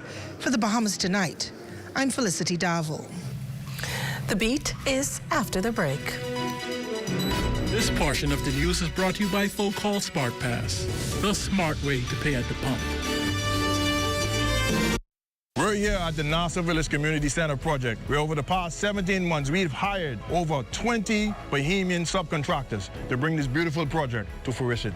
I've been living in Nassau Village for more than 19 years, and to see a project like this bring great joy and pride to me. This state-of-the-art multi-purpose community center will serve as a crime-fighting initiative in the community. Also help with the education of our kids in this community and a hurricane shelter. Yeah, and it also shows what we as Bahamians can achieve when we work hand in hand with each other. We have the technical know-how, and we can pretty much deliver on any project here in the Bahamas or in the world. Bahama Striping, a Bahamian company, they prove that they believe in Bahamians. Based on the outcome of this project, I don't think they're disappointed in giving a small person an opportunity to do a job such as this. The more opportunity they get, the more opportunity we will get.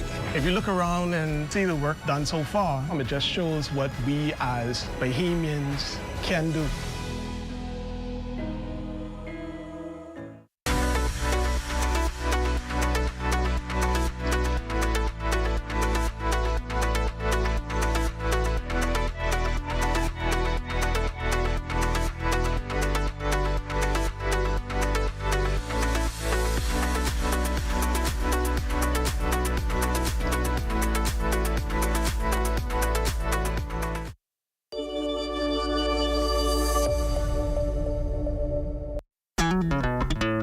Throughout our lifetime, we must all make decisions. No matter how we choose, the right one just needs to be made.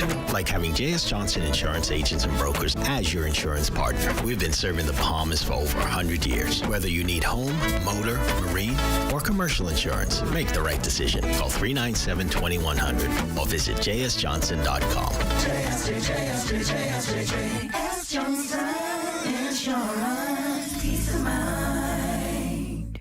It's a fact. Tasty Bites Instant Oats lowers cholesterol levels. So if you're looking to keep your heart healthy and reduce bad cholesterol, there's no better choice. Those wanting to lose weight also see results because Tasty Bites slows digestion, making you feel full longer. So if you want to lower your cholesterol, lose weight, and have healthy skin, try Tasty Bite Instant Oats today. Need a DNA test to find out if someone is your father, your child, or your grandparent? Call DNA Direct at 324-0665. Introducing the Focal Smart Pass app that helps you to fuel up faster. Here's how it works. Download the app on the App Store or get it on Google Play and create your profile with payment details. Visit your nearest Shell station. Open the app, scan the pump's QR code, select your payment amount, and begin fueling. Say goodbye to cash and cards because the Focal Smart Pass offers secure and convenient payment options right at your fingertips. Download Focal Smart Pass now and fuel up faster today.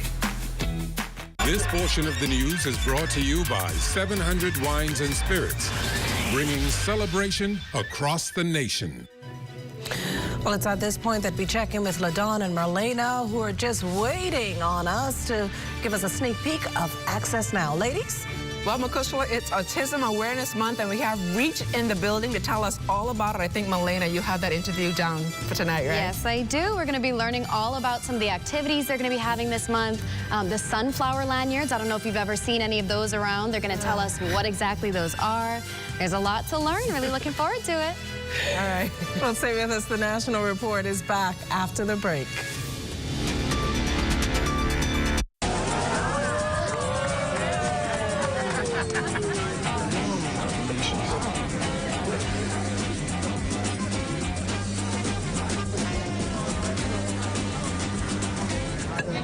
Diet-friendly special.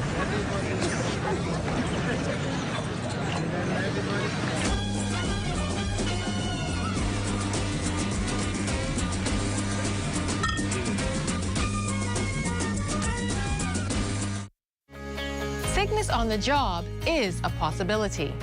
During this time, the NIB Sickness Benefit works for you. Sickness benefit is for qualified insured persons unable to work as a result of a specified disease, physical or mental disablement.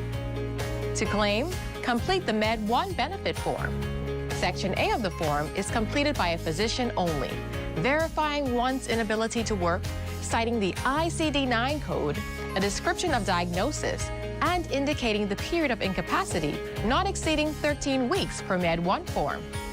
The physician signs and dates the form and affixes an official stamp. Forms completed by physicians in another country are required to submit the doctor's or institution's card. The claimant must complete all other sections of the form.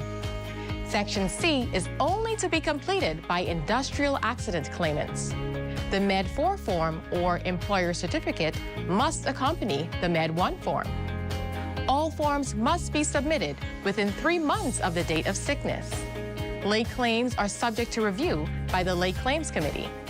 For more information, visit the NIB website at nib-bahamas.com. What if I told you Wendy's has a new burger? With a flavor so secret, it's almost too delicious to handle. Well, now it's time to unlock that flavor. Try the new Sweet and Smoky Barbecue Cheeseburger. We can't tell you everything, but we can tell you that it's packed with flavor, including our secret barbecue sauce. Try the new Sweet and Smoky Barbecue Cheeseburger today. Available for a limited time.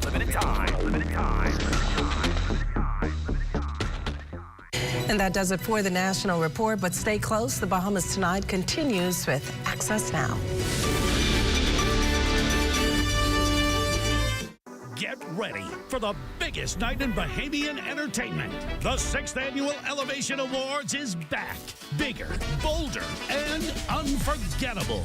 Join your host, Sawyer Boy, April 5th at 6 p.m. at the Andre Rogers Baseball Stadium for an electrifying night of live performances from Nishi LS, Iron Store, Johnny Cake, Wendy 242, Iman, Jay Shepard, and more. Tickets just $100. Get yours now at theelevationawards.com. That's the 6th Annual Elevation Awards, live on ZNS TV 13, April 5th at 6 p.m. Elevate the culture. Celebrate the stars. Get to grow. Keeping you in the know. Keeping you in the know. God, that's good enough to eat and it's good to grow. It's good enough to eat, that is good to grow. A town hall meeting provided an opportunity for stakeholders to voice their opinions on key issues affecting the industry, including food security, sustainability, and government support for local producers. I'm sure it doesn't take me to tell you Exoma has historically been a bedrock of agriculture within the Commonwealth of the Bahamas. The onions that came from Exoma are known internationally, worldwide, and so, a young whippersnapper like myself is not coming to Exoma to tell you guys anything that you don't know. But what we are indeed coming here to do is to ensure that you know that you have the full support of the government of the Bahamas through the Ministry of Agriculture and Marine Resources as it relates to farming and fishing issues and all of the other issues canvassed by both directors. Among the key topics discussed were advancements in sustainable farming techniques, the expansion of marine conservation efforts, and potential funding opportunities for local businesses in the sector. So I see opportunities for creating linkages to tourism. We like to talk about how we are creating records in tourism. We can keep more money home, more money in the Bahamas. We can feed ourselves well. If we are able to create those linkages, create opportunities for farm to the table, create opportunities for fish houses and providing fish to not just residents, but tourists, hotels, Airbnbs as well. This is a great opportunity to advance into containerized farming, for example, to provide vegetables and leafy greens for all of the islands of Exuma. Local farmers and fishers alike left with a renewed sense of trust in the government's efforts and excited for the future of agriculture. Well, I feel I got a lot of information and answers that I wanted. It was very informative. Yeah, I feel it's a step ahead. You know, it's a great start, and we give thanks to the ministers who come through and start to put some money back into this stuff. Because for decades, there wasn't no funding and no help like that, you know. I was able to learn about what they intend to do. I believe that we need a little more help on the island in terms of trying to get to the next level of farming. Keeping you in the know with Good to Grow, I'm Leah Cooper.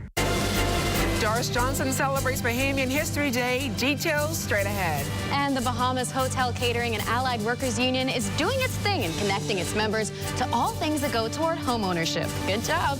Plus, the Public Parks and Beaches Authority celebrating women in a big way. Stay close for that. And coming up in sports, SAC, the Big Red Machine, honors Devin Charlton.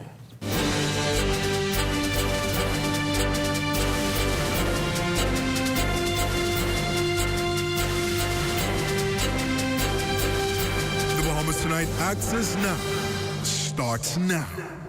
Good evening, everyone. I'm Malena Leonard. And I'm LaDawn Davis. Welcome to the Bahamas Tonight, Access Now. LaDawn, guess what today is? Well, Marlena, the fact that our names are all mixed up, I can only assume it's April 1st. It's definitely that, and ding, ding, ding, ding, you are correct, Malena. Every year on April 1st, that is, we celebrate April Fool's Day. So who are you again? I'm gonna zap into LaDawn. I'm LaDawn, so let's dive right into the news, shall we, as the final page has returned this year's Bahamian History Month, celebrated at the Doris Johnson Senior High School. It's safe to say that Bahamians would not be who they are today if not for the significant contributions of this nation builder. Daniel Dean has a story.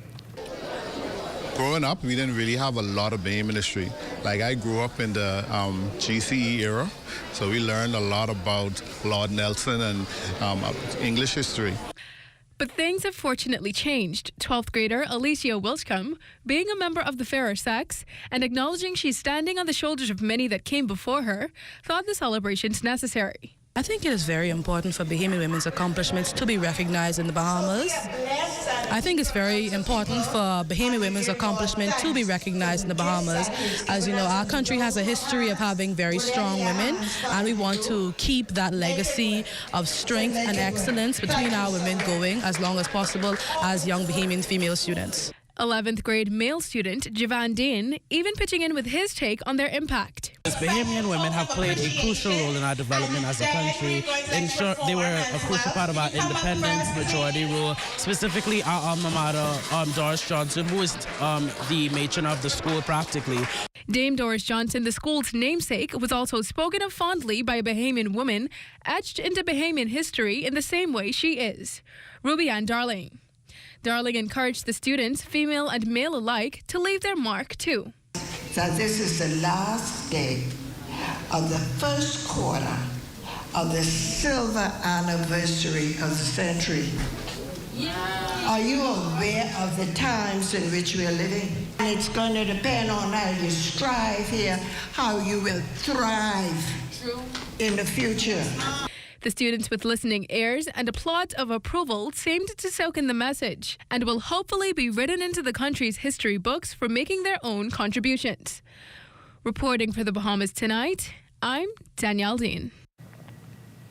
The Bahamas Hotel Catering and Allied Workers Union utilizing the weekend to connect potential homeowners with the experts they need to build their dream homes. The Homeowners Expo, a one-day event featuring more than 50 exhibitors at the Kendall Isaacs Gym, is what Minister of Housing, the Honorable Keith Bell, says is part of the government's initiative to provide every Bahamian with affordable housing opportunities.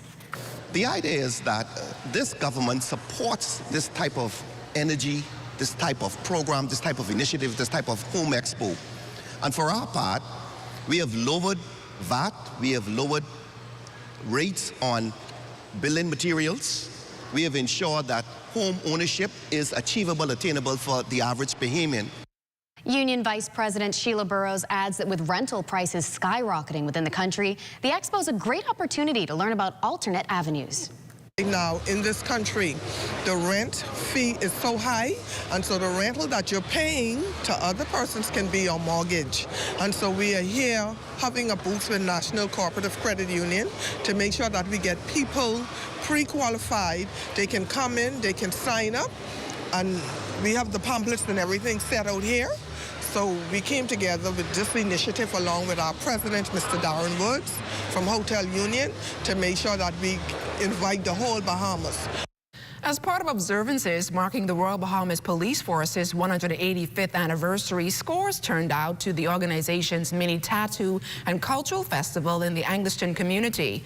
Besides the music, hoopla, and fanfare, Senior Assistant Commissioner of Police with responsibility for information and communication and technology, Shivago Dames, says the event was aimed at restoring unity to the inner city. The event is nothing but spectacular. When we launched Police Month under the theme of the 185 years. With police now ramping up efforts to reduce crime and the traffic fatality count on our streets, Commissioner of Police Shanta Knowles assures that all hands are on deck to restore civility and harmony in the country. We will continue those initiatives. One life loss is too many for us in our country, and I believe anywhere, any other police department would agree the same. And so we will continue those measures. We can only educate and hope that the message gets out to the people to slow down, take your time, you will get where you're going, to drive with due care and attention, and to not drive while intoxicated on anything. A time of reflection for the women of the Bahamas Public Parks and Public Beaches Authority on the tail end of International Women's Month. Special guests, wife of the Prime Minister Anne-Marie Davis and Her Excellency the Honorable Leslie Miller-Bryce dropped by the Gladstone Road building to give the women their flowers at a luncheon put on by the authority. Both acknowledging the unique challenges they face daily are still no match for their resilience. From those of you on the front lines working tirelessly in the sun, in the rain, the hot days, the cloudy days, called on at the last minute to get it done, to those of you ensuring that every need is met and every plan is executed seamlessly, you are the backbone of this vital work. Continue to stand together, honor our past, and work tirelessly to accelerate action to achieve equality. So this is your day. The women were gifted care packages and individual mirrors to go along with the theme and collectively looked into them during the recitation of a poem entitled Reflection of Strength. Pitching in with a male perspective and further empowering the women who he credits for his success, Public Parks and Public Beaches Authority Executive Chairman, the Honorable Mikkel Bonnaby. So once again, thank you for allowing me to continue to steer this ship and continuing to repose your confidence in me. Someone that some people may not have believed in the beginning. You don't win without the woman them, because the woman them loyal and they strong and determined, and we need the woman them in this country. So, and any real man knows that you don't go too far without them. In an effort to show appreciation, BTC hosted a family fun day for residents in the Chippenham community recently. The event was designed to give back to customers for their loyalty, love, and support throughout the years. we made a decision that we want to take a look at the communities that we service and collectively from end to end, from the network side to the customer service and care and retention side, just make sure that that community is a happy hood. They're pleased with the services that they have and that we're able to honor them and appreciate them for being loyal customers. And we're going to have a fish fry, so people in the community are invited to come out, play games, get prizes, and we're also going to be giving away Bahamasair vouchers, $200 Bahamasair vouchers to our loyal fiber customers in the Chippingham area once they take on our postpaid service. Ultimately, what we want to do is we just want to make sure that all of our customers feel appreciated and that they're happy. The BTC team went beyond hosting an event. They also took the time to engage directly with the community. Representative conducted a walkabout, speaking with residents to better understand any challenges they may be facing. Our network team came in before today, and they would have checked to make sure that the mobile network scores are high, that the fiber network scores within the area are high, that the services are well, and if there's any issues or any faults within the area, that we've addressed them ahead of time. In terms of complaints, to be honest with you, surprisingly in this area before we came today and checking with the community in Chippingham, and this is full transparency, honest truth, there were no issues or faults or complaints within the area, which we were happy with. And still to come, April is Autism Awareness Month, and the authorities from REACH are here. So keep it locked. The internet isn't just for surfing. There's a sea of shoppers buying online, and you can connect with them on Tingsy. Tingsy is the SBDC's online storefront built for Bahamians. Take your business to the next level by selling to customers online, both at home and around the world. People want Bahamian things, and if you got things to sell, sell on Tingsy. Find out how you can connect with a sea of buyers by visiting tingsybahamas.com.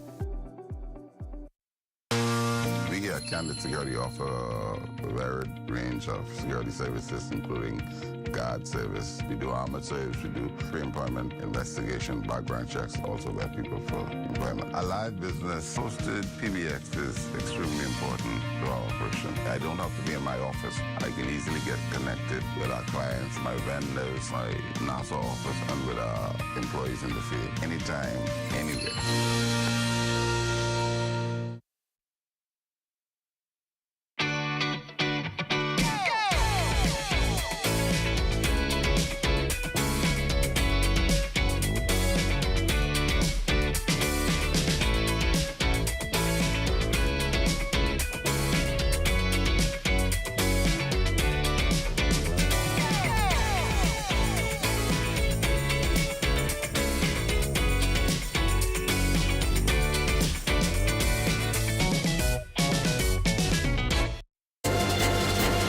The exit of a mailboat leaving the Nassau Harbor. That amazing shot was made available by our drone pilot, Destiny Reed.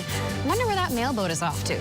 Well, in the meantime, let's take our own boat down to Eleuthera to visit Altavis Munnings. Let's go.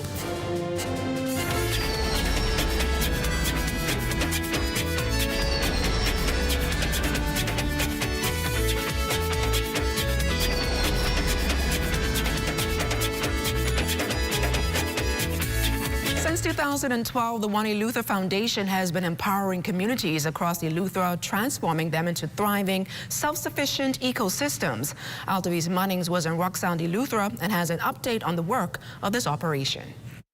Nestled in the heart of Rock Sound, Eleuthera is the One Eleuthera Foundation that offers several programs to residents here in South Eleuthera. And to tell us more is the Chief Communications Officer for the One Eleuthera Foundation, Yolanda Pawar. And Yolanda, I love this place, the retreat, the farmer's table. Tell us what One Eleuthera Foundation is doing. Thank you, Altavis. It's such a pleasure to have you here. So we're on the property for the Center for Training and Innovation, which is the sister organization to One Eleuthera. This is a training campus in South Eleuthera.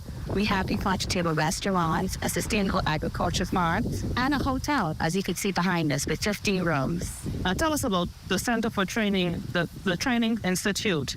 Is it only for Eleutherans or other students from other families can attend? Well, because the courses are 12 weeks in length, and we are based here in Eleuthera, it's mostly for Eleuthera students for now.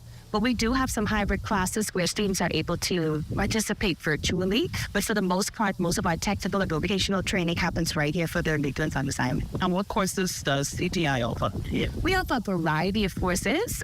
We definitely have construction trades like carpentry, electrical installation, but we also have sustainable agriculture courses at hydroponics, at farming, and the basic culinary and hospitality here like the hotel. But what we try to do is to tailor our programming to meet the needs of the island and its population so that we can continue to contribute to the skills gap and closing that skills gap, and also helping our economy to grow and our industries to thrive.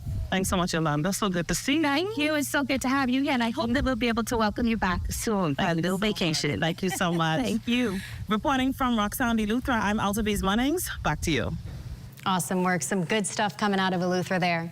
Well, April is recognized as World Autism Month. Tomorrow, April 2nd, will be World Autism Day. And tonight, members of Resource and Education Source for Autism, or REACH, as we say for short, join us. Ladies, welcome to Access Now. Thank you. So can you tell us a little bit about REACH? How did the organization get started, and what's its purpose? So REACH initially started as an advocacy group. It was started by a speech therapist and a group of parents who couldn't find a suitable placement for their children in the traditional mainstream classroom. Now it serves as, like I said, an advocacy group. There are programs that REACH holds for children, for families, for parents, just to support and augment the therapies that they are having. So speaking of those programs, can you just describe maybe a couple of them for us? Sure. So REACH has a full-time speech therapist that provides speech therapy for children. Of course, speech therapy is something that children who are on the spectrum need. Most of them do. And so REACH is able to provide speech therapy free of charge to parents. And so that's something that we are proud that we have been able to accomplish over the last few years. Amazing. So as we said, April is Autism Awareness Month. What are some of the plans REACH has to recognize this month? Okay, so some of the plans that we have, well, tomorrow is April 2nd, which is Autism Awareness Day. We will have a ceremony in Rawson Square called Light It Up Blue, and where we will have families, parents, school support, and we will actually have a celebration. In addition, during the month of April, we will have an Easter egg hunt, and we have that every Easter Monday, and that's for our kids that are part of our support group. And last year we had about 100 kids that showed up, and so we will have free Easter egg hunts, face painting, Easter baskets, and it always promises to be a lot of fun. And in addition, we also have the Fun Run Walk. The Fun Run Walk is something that is held around April.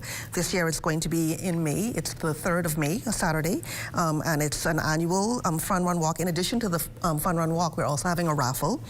So it promises to be a fun, great time. You know, come out, get your exercise, and support REACH and support children who are on the spectrum at the same time. Amazing.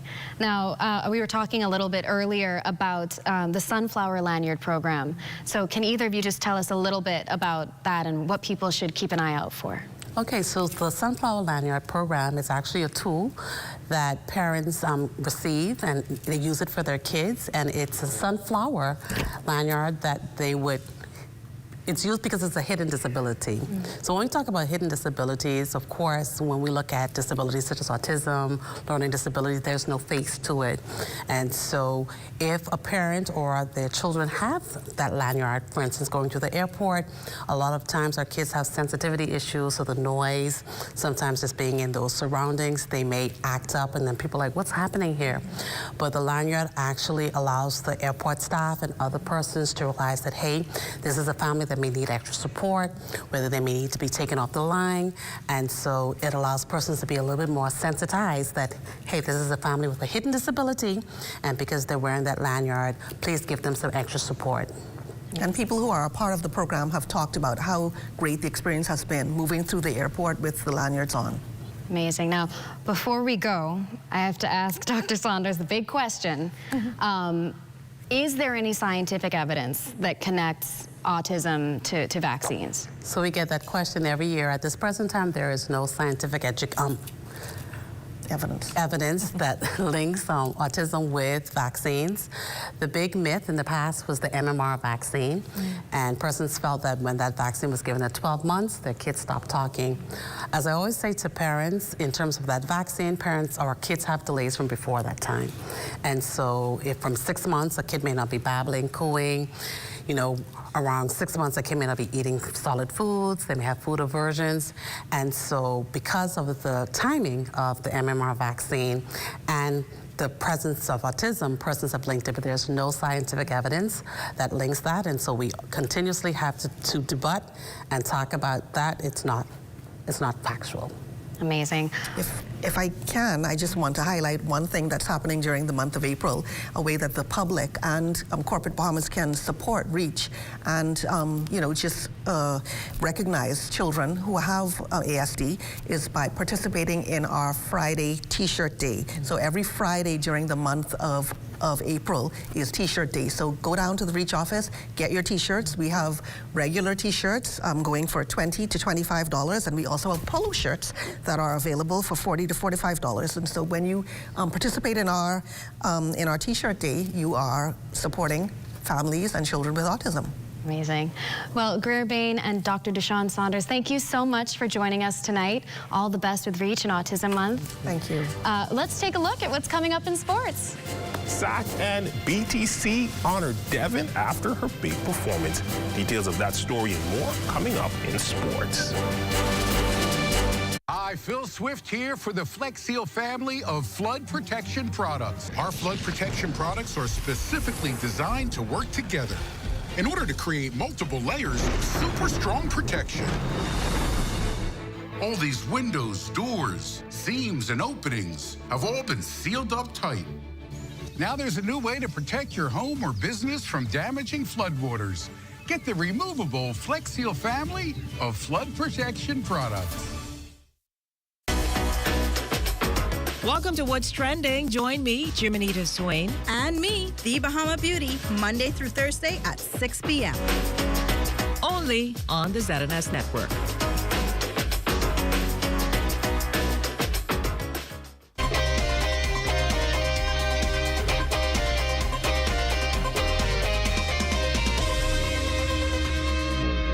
Welcome to your Tuesday Sports Check, everyone. I'm Amajal Knowles, topping sports fresh off her gold medal winning performance in title defense at this year's World Indoor Championships.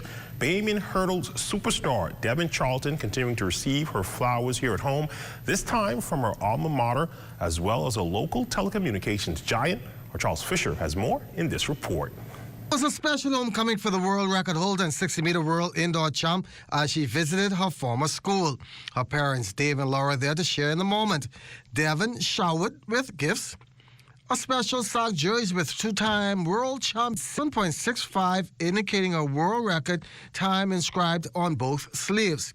Once a soccer, always a soccer. Track and field team members pose with the champ. Devin, very emotional when addressing the student body. To my alma mater, St. Augustine's, thank you for nurturing my dreams.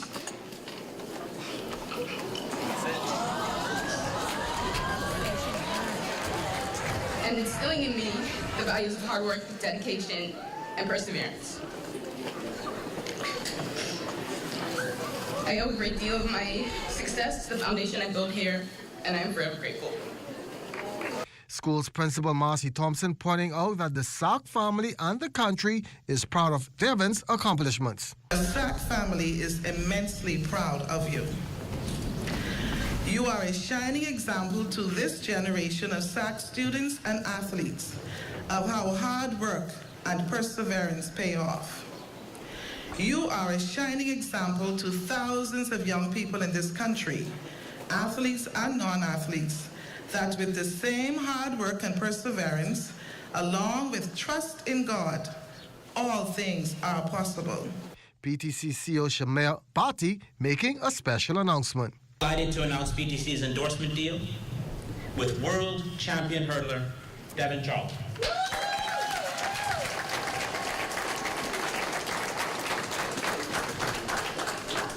Devin joins the BTC family as our newest brand ambassador under a one-year contract valued at $30,000. The check presentation did not stop there, as track team also getting rewarded. Happy to announce that DTC will today make a $2,000 donation to your athletics department, which I'm told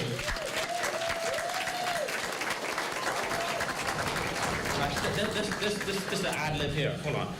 I'm told will be used to assist with your journey to the upcoming pen relays.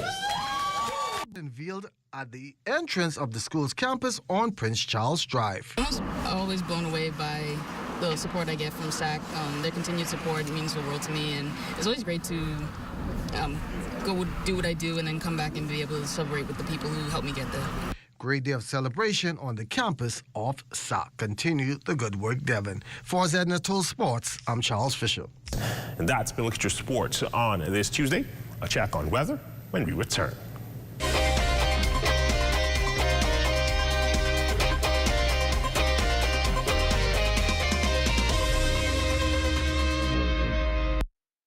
Hey, what's up, Mario? Hey, Dale, what's going on? Have you seen ZNS new digital platforms? No. Let me go check it out.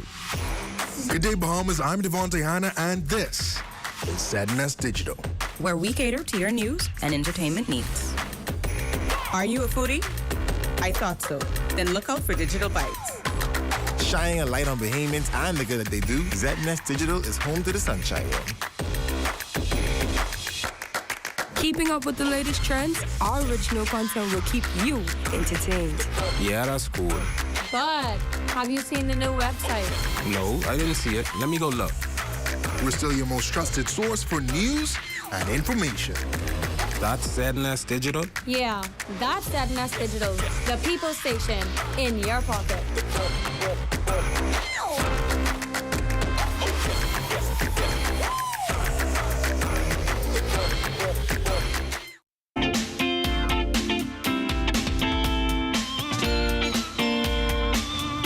It's time for your Access weather forecast. We had some light rains during the early morning hours, but that has since dried out as high pressure continues to dominate our weather pattern. And your boating forecast tonight, well, it's brought to you once again by Live Business, where we bulk up your business in the northwestern islands.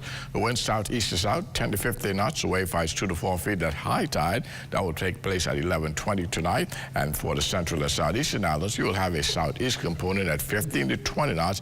Wave heights 4 to 7 feet over the ocean. So caution flags remain in place for the entire 700 islands. And then tomorrow, Wednesday through Thursday, we'll have southeast winds once again at 12 to 18 knots, maintaining that caution flag with the wave heights at 3 to 6 feet. A high tide tomorrow will occur at 11:40 in the morning with a low tide at 5:48 in the afternoon.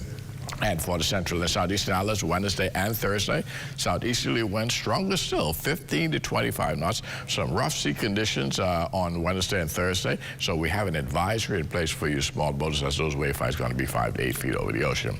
That's going to do it for your boating forecast. It's time now for your international temperatures, and they're brought to you by Royal Star Assurance.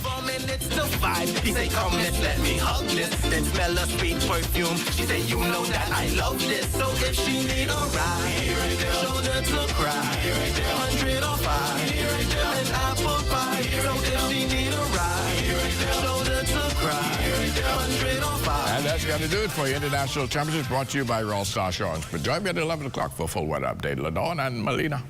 Thanks a lot, Basil. Or is it really Basil? Today is April Fool's Day, so who knows who he really is? Oh, no, I don't know. Well, you're figuring out who Basil is. Let's check in with Matea Cunningham and let's talk socials. Welcome back to Let's Talk Socials, where we bring you the biggest trending stories with the perfect mix of news and entertainment. Today, we're talking about Bahamian comedian who has everyone on TikTok in tears, Jaquay Adderley, better known as That's Quay. Now, if you've ever seen That's Quay's content, you know he's a natural entertainer. The successful comedian has been making major moves, securing brand deals, including one with the well-known gas company, Rubis. But what really has social media talking is a viral video of him doing what he does best, turning the simple moments into pure comedy gold. Take a look. Why you don't stop? Why you don't stop? Why you don't stop? You need to stop. Bahamian social media is loving the way That's Quay effortlessly brings laughter to everyday life. From his quick wit to his infectious personality, he continues to solidify himself as one of the Bahamas' most beloved online personalities. But beyond the comedy, it's inspiring to see a local talent turning laughter into major business opportunities with brand deals like this. So, what do you think? Is Dasquay the king of making anything hilarious, or what? Let us know in the comments. We'll chat more tomorrow. I'm Matea, and thank you for tuning in. Have a blessed Tuesday evening. Thanks a lot, Matea. That does it for Access Now. Stay tuned for the rundown with Jerry Springer over there in Grand Bahama. Well, we call him Clint Watson on this end. Good night, everybody, and enjoy the rest of your April Fool's Day. Good night.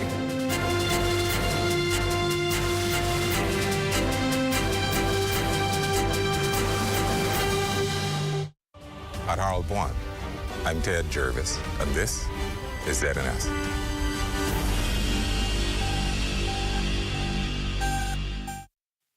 The Rundown is brought to you by Commonwealth Brewery Limited.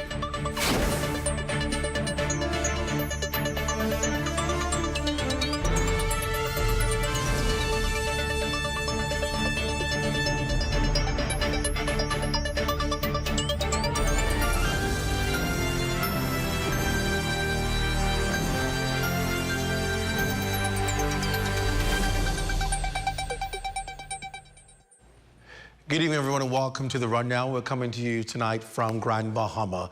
And of course, this is a place where there's been a lot of news-making headlines over the past few days. And to get a closer take on it, we're talking to some of the persons who've been in the news, really, to talk about it. One of those critical areas is, of course, the fires that have been taking place. And of course, the big question is, are these suspected as arson, or are these just the busyness of the brush fire season?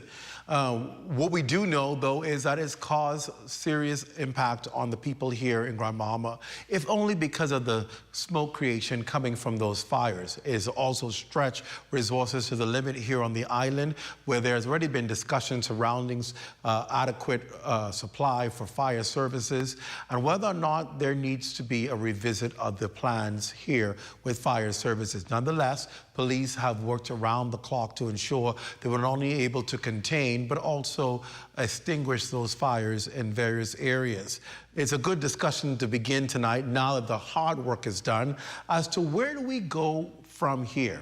And then, of course, there are other concerns tonight that have come across the Royal Bahamas Police Force here in the Northern Bahamas. We're going to talk about some of those issues that people are talking about as to why there may be either an uptick or why there may be a serious concern in what appears to be an emerging trend. We'll talk about those issues tonight. But the important thing is to get our hands on what has been happening. It's been a big day around the country.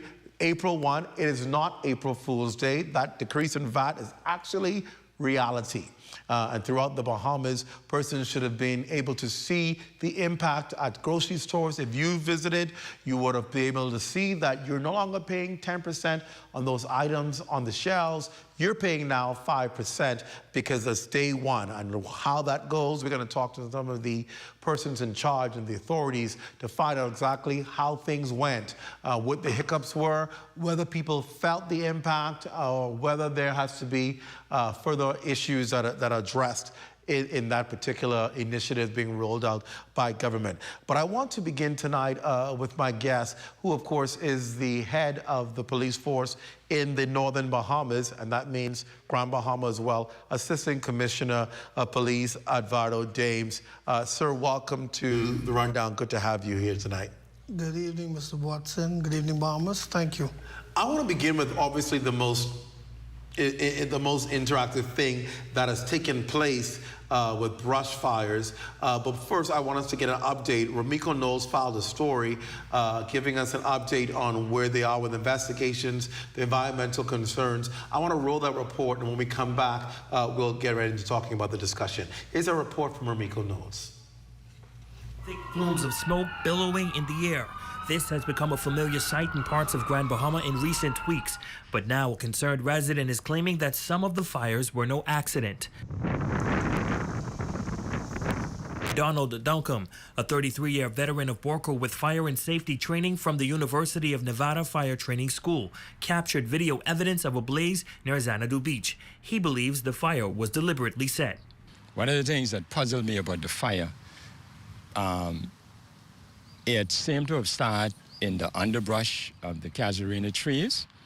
And my knowledge of casuarina trees and everything like that would indicate that that couldn't have been a natural occurrence. I want you all to share this, man. We need to find these people who have... And while it is brush fire season, Duncombe dismisses the theory that a glass bottle in the bush sparked the blaze.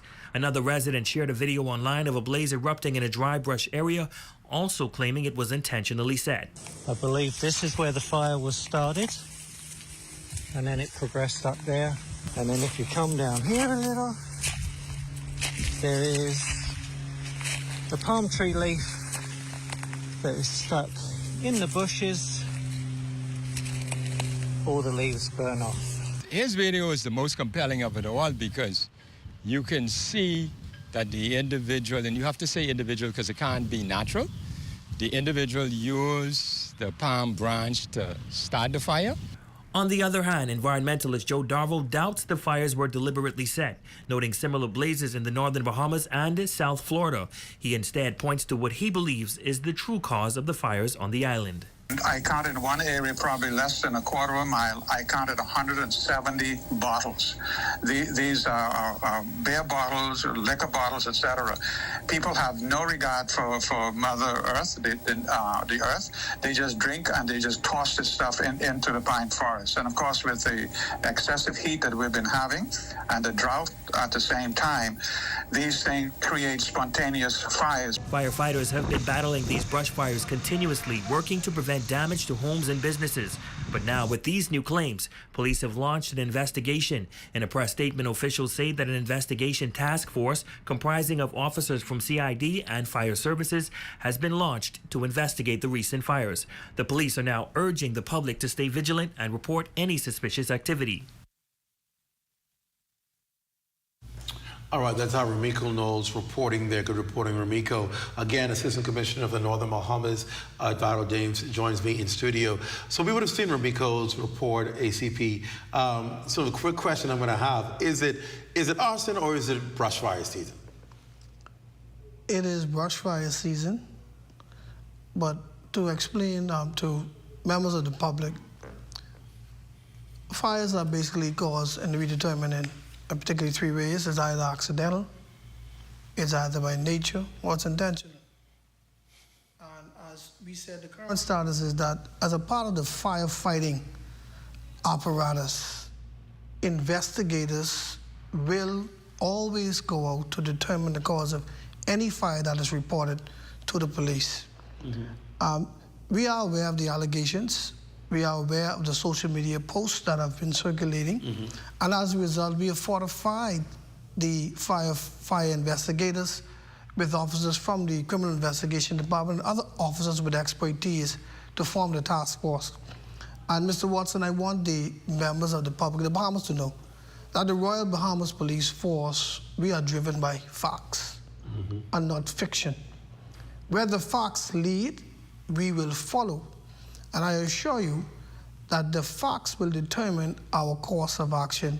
We, as I've said earlier, we are not tunnel visioned, and we are looking at everything, and we are still determining the origins and the causes of these fires.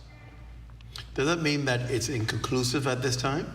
At this time, what I would say is that our task force and our fire investigators are currently conducting the investigations, analyzing what we would call the bushfire scenes to determine the facts. The science will determine where we go, as I said, the facts. And as I continue to implore members of the public, if you have information, and particularly persons who have videos out there, identify yourselves to us. Let us know who you are. You can do it so anonymously if you choose, or you may have an officer that you know who you can speak to and say, I am the originator of this video. This is where I was when I recorded this video. This is the information I have or do not have. And that is what we deal with. I want to stress, Mr. Watson, that Commissioner Shanton Knowles and the Royal Bahamas Police Force is committed to public safety and security. And as I said, wherever we find the fox, that is where we will go. Is anything being ruled out at this point? Nothing is being ruled out at this point, sir. Investigations are open and fluid. And as I continue to say, we are looking at all avenues. Nothing is closed. What traditionally for the Bahamas is brush fire season? Well, brush fire season traditionally is the dry season, where there's lack of rain. And based on that, the earth is dry, it's drenched, and at some time we've seen normally around this same period of year that there are brush fires. In firemen's term, they call it brush fire season. And that is what we've determined, that it is the season, yes, but always remember, any fire incident has an investigative apparatus and arm to determine how that fire was caused. Are there any fires now that are still burning, or has everything been subsided now? Thanks be to God and to the hard work of our firemen and our volunteers, there are no fires burning in Grand Bahama. Our fire teams, who have been ably supported by the Royal Bahamas Defense Force, are continuously monitoring but one or two areas for smoldering smoke. And they're monitoring these at 24 hours, and they're continuously going out on patrols and ensuring that there's no flare-ups or no ignition. All right, we're going to take a quick break here. When we come out, we're going to talk about the resources of the police force here on the island, partnerships, talk about some of the other issues that are drawing attention from the criminal scene. You're watching The Rundown. We're coming to you, of course, from Grand Bahama. We're back.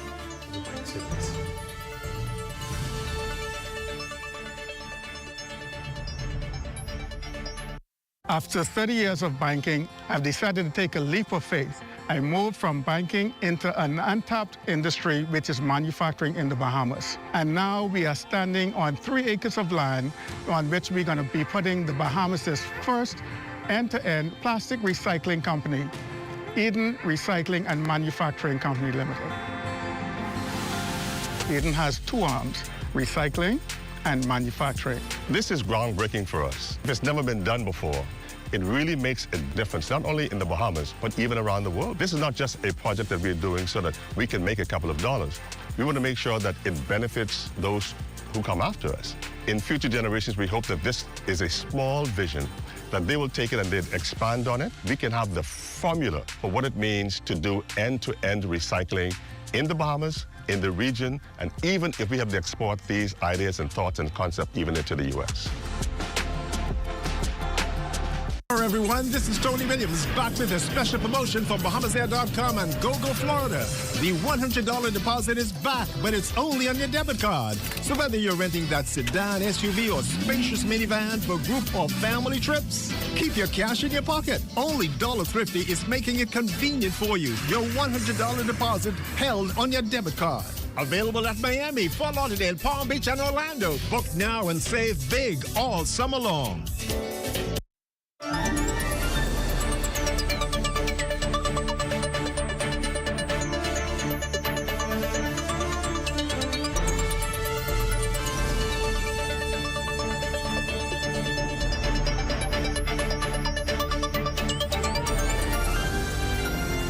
Rundown. We are indeed coming to you from Grand Bahama tonight.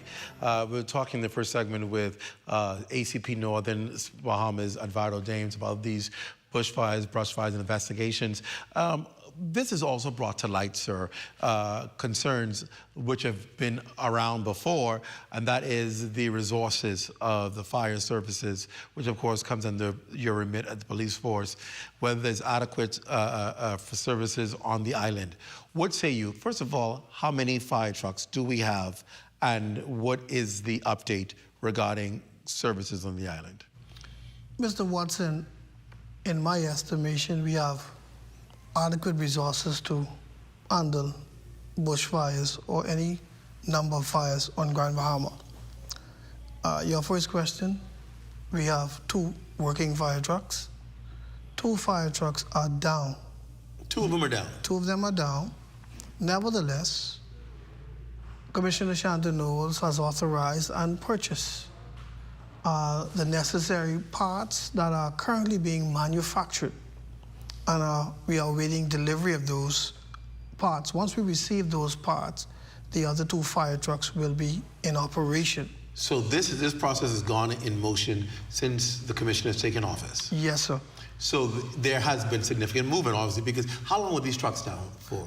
These trucks were down for more than a year. More than a year. And our Commissioner Shanton Knowles made a promise when she took office. She sent an additional fire truck to Grand Bahama. And Bahamas, she also went on a fact-finding mission into acquiring more fire apparatus and machinery. And at a later date, she will make that public to the Bahamas. We have a strong community ties in Grand Bahama and in the northern Bahamas, I would say, by extension, but particularly we're speaking about Grand Bahama. And because of the relationship that we have with the members of the public, our corporate community, our non-governmental agencies, we are able to call upon them and some of our partners who assist us in firefighting our airport fire crash and rescue. Our partners at Boko, our partners at the container port, Freeport Container Port, our partners at the Grand Bahama Shipyard. And then we have wonderful individuals such as Mr. Sheldon Rolle from B&B Galaxy, we have Mr. Herman Major, we have Mr. Franco Miller, Mr. Patrick McDonald. These persons, and even the Grand Bahama Port Authority assist us at times. So the police is the community, Mr. Watson, and the community is the police, and the Royal Bahamas Police Force in Grand Bahama. We are entrenched in the community, and this is why they come to our aid and assist us. But to answer the question outrightly, we have the necessary resources to tackle any fire, and by the grace of God, we did that. And I owe it all to God. I can't forget that, Mr. Watson, and the ability of our fire chief, his coordination, his collaboration with our partners, and in addition, our friends from the Royal Bahamas Defense Force. We have made many gains, and we are holding the line and ensuring that we keep Grand Bahama safe. Defense Force officers arrived on Saturday, some 20 plus of them, to give assistance. Are they still here, and what was the nature and scope of their work? First and foremost, I want to say that the Royal Bahamas Defense Force has a presence in the Northern Bahamas. Commander Valentino Rolle, on the outset, he was assisting us at the beginning of these bushfires with his officers. Additional support was sent by Commodore King, some 34 officers, and they've been a valuable supplement to our fire officers in terms of relief. Our fire officers during the time were working for more than 24 hours. That's tiring. Yes, and they were valiantly holding the line, and the much needed relief was welcome. And we appreciate them, we appreciate their support. We saw the involvement of the opposition there as well. Prime Minister made clear on Saturday this is not a political thing, no time for grandstanding. All hands must be on deck. Did you ever receive communication from the opposition regarding what was happening and what area they could assist in? Mr. Watson, I would say this. The Royal Bahamas Police Force is in the business of protecting all citizenry. We don't differentiate by race, color, or creed. And wherever help is offered, we deem necessary, we accept. Did they offer help? Did they communicate with you formally about wanting to assist? I have not had any communication. Okay. When we talk about resources on the island, and you talk about fire services and the fact that you're getting parts to get the other two trucks up to par and operating, people have cried shame on the fact that Grand Bahama Island only has 2. But you've said that at no point, Mr. Watson, were we not able to do our job. and provide adequate support. There's been criticism levied when they've had brush fires in the past that there were not adequate supply. Do you defend that, or do you say that's not the case? I would say, Mr. Watson, as I said before, we have adequate resources to handle any bushfire or fire incidents. We are ably assisted by our partners, and collectively we do this job. Whether you have 10 fire engines or you have 2. The bottom line is that as a community, and this is why we are in this business as police officers, to engage the community, to assist us in fighting crime, in fighting fires. And it's a partnership because other stakeholders have interests in this community. So I will say and repeat again that we have adequate resources to tackle and handle what has happened and what we don't want to happen anymore. But we do have the adequate resources, sir. And again, hats off to you for great work that you've done in getting things under control. We've seen also some fires in the Berry Islands. And that, I don't know, that comes under the Northern Service as well. Prime Minister would have gone to visit there and seen what was happening there. Is that under your remit as well? The Berry Islands is not under my remit, but it's under Assistant Commissioner Marino Hines, Family Islands. Okay, because we're seeing, and I just want to make sure I had the Northern Service covered. There were also reports of fires in Abaco. Can you give us an update on those? Well, Abaco has a strong, as I said again, we have a strong community relationship, and Abaco has a strong volunteer fire service who assists. They have a volunteer fire service? Yes. We don't have fire officers there? We have fire officers there who assist and lead the charge in directing and guiding. Right now, at this time, Abaco is under control. There's no fires burning in Abaco.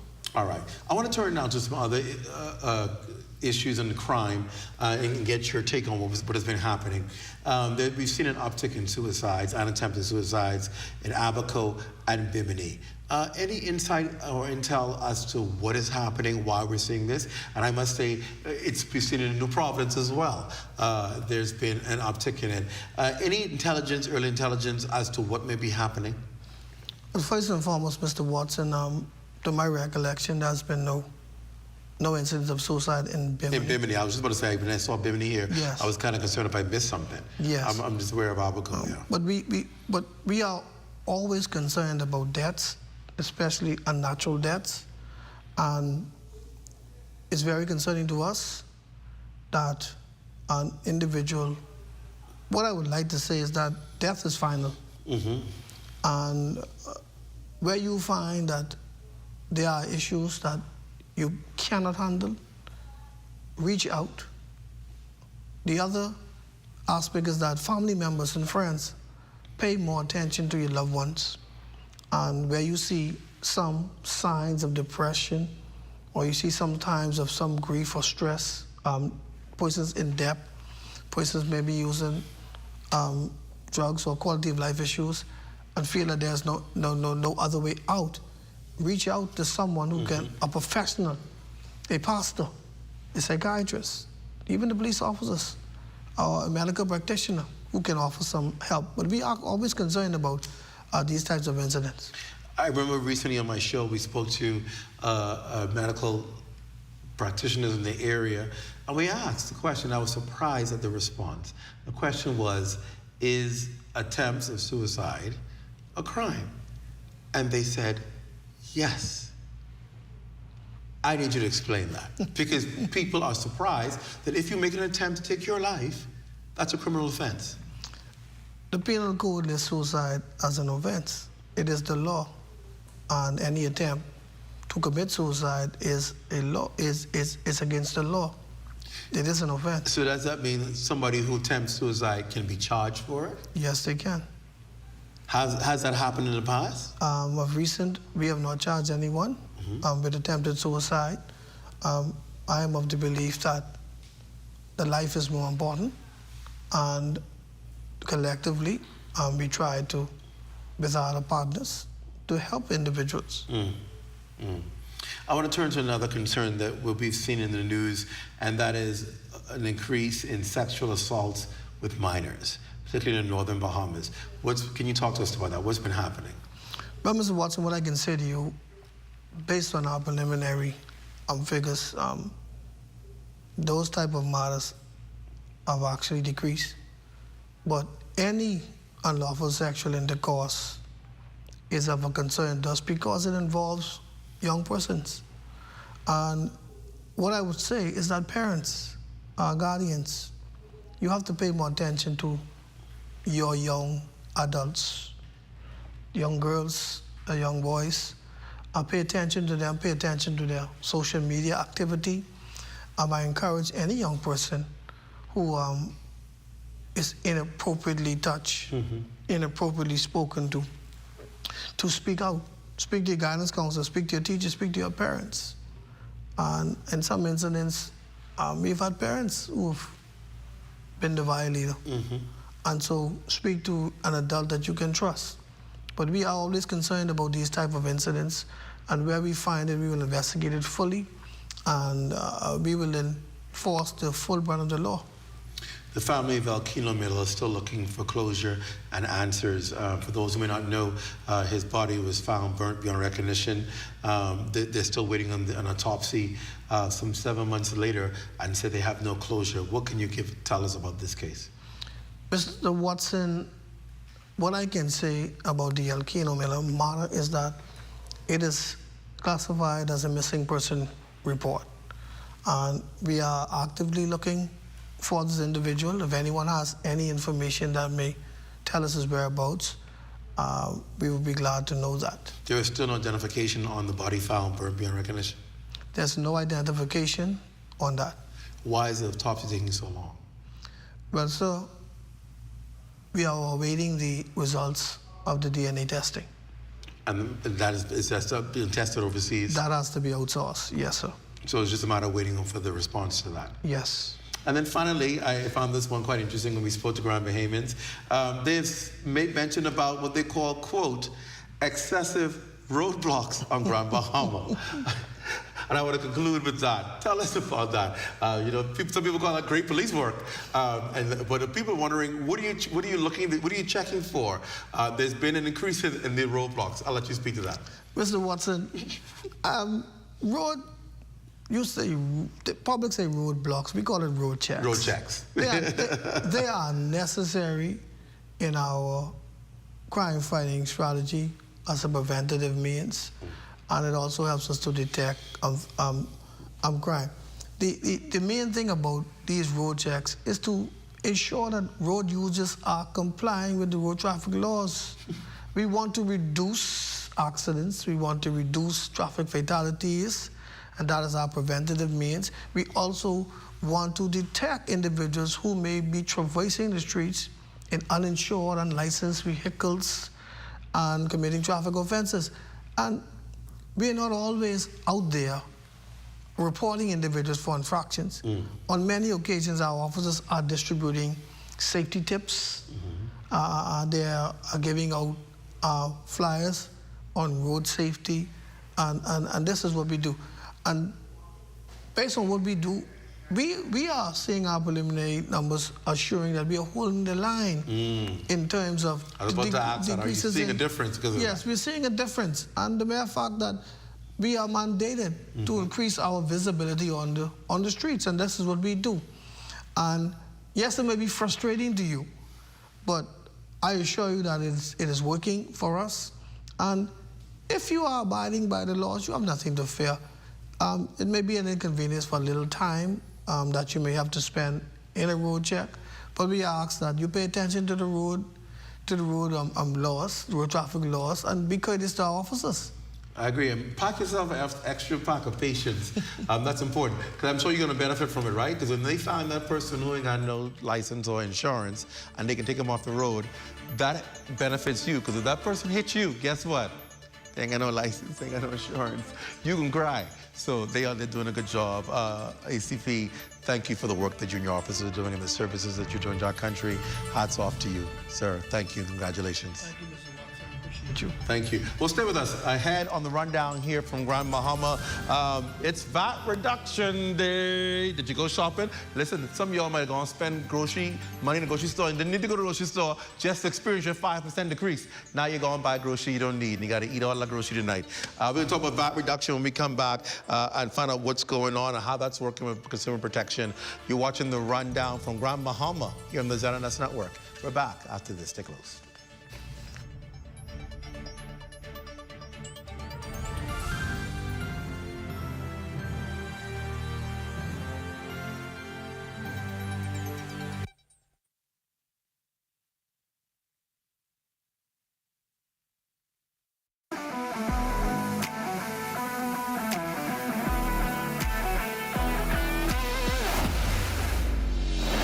Bahama Striping Group of Companies, we have been in Exoma now for the past 4 years, carrying out our paving program. A part of our company's philosophy is producing work to international standards. So when you look at our paving division, we have a state-of-the-art lab to do all of our testing in-house, as well as a state-of-the-art asphalt plant with a trained technician carrying out the work on that site. The overarching goal of our company is to produce the work that we're doing in the entire Bahamas to international standards. We also make a difference by the training of our staff. We have a very intensive training program going on to where we are teaching young men how to learn the art of striping. Being a young man myself, I've made mistakes in the past. I was given a second chance to better my life, and it's only fitting that we pass that along. What's important for us is giving them a second chance for them to get a skill and a career that could take them further in life.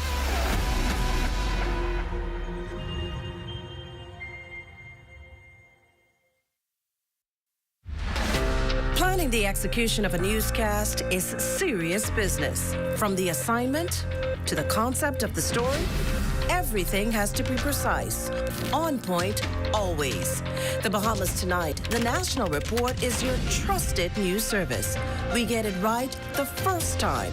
Our preparation for you each night is done with care, knowing that our voices will reach you on 700 islands and keys with unquestionable accuracy. It gives me great pleasure each night to say, welcome to the Bahamas Tonight, the national report. I'm your national anchor, Mukesh Lopinder. With our adoption by the Broadcasting Corporation of the Bahamas. We figured that we could use the First Bahamas branch of Toastmasters Club 1600, an all-male club that specializes and focuses on developing young men for leadership through communication. This program has grown and has impacted our school in such a positive way that I don't think we'll ever have them leave us. Too often, instead of us looking within, we look outside for someone to blame. Go take a look in the mirror. Instead of trying to identify what the problems are, let's try and figure out how we become a part of the solution.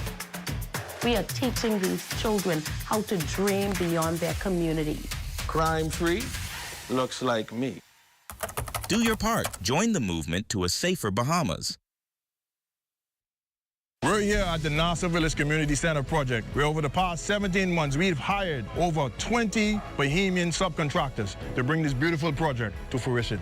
I've been living in Nassau Village for more than 19 years, and to see a project like this bring great joy and pride to me. This state-of-the-art multi-purpose community center will serve as a crime-fighting initiative in the community. Also help with the education of our kids in this community and a hurricane shelter. Yeah, and it also shows what we as Bahamians can achieve when we work hand in hand with each other. We have the technical know-how, and we can pretty much deliver on any project here in the Bahamas or in the world. Bahama Striping, a Bahamian company, they prove that they believe in Bahamians. Based on the outcome of this project, I don't think they're disappointed in giving a small person an opportunity to do a job such as this. The more opportunity they get, the more opportunity we will get.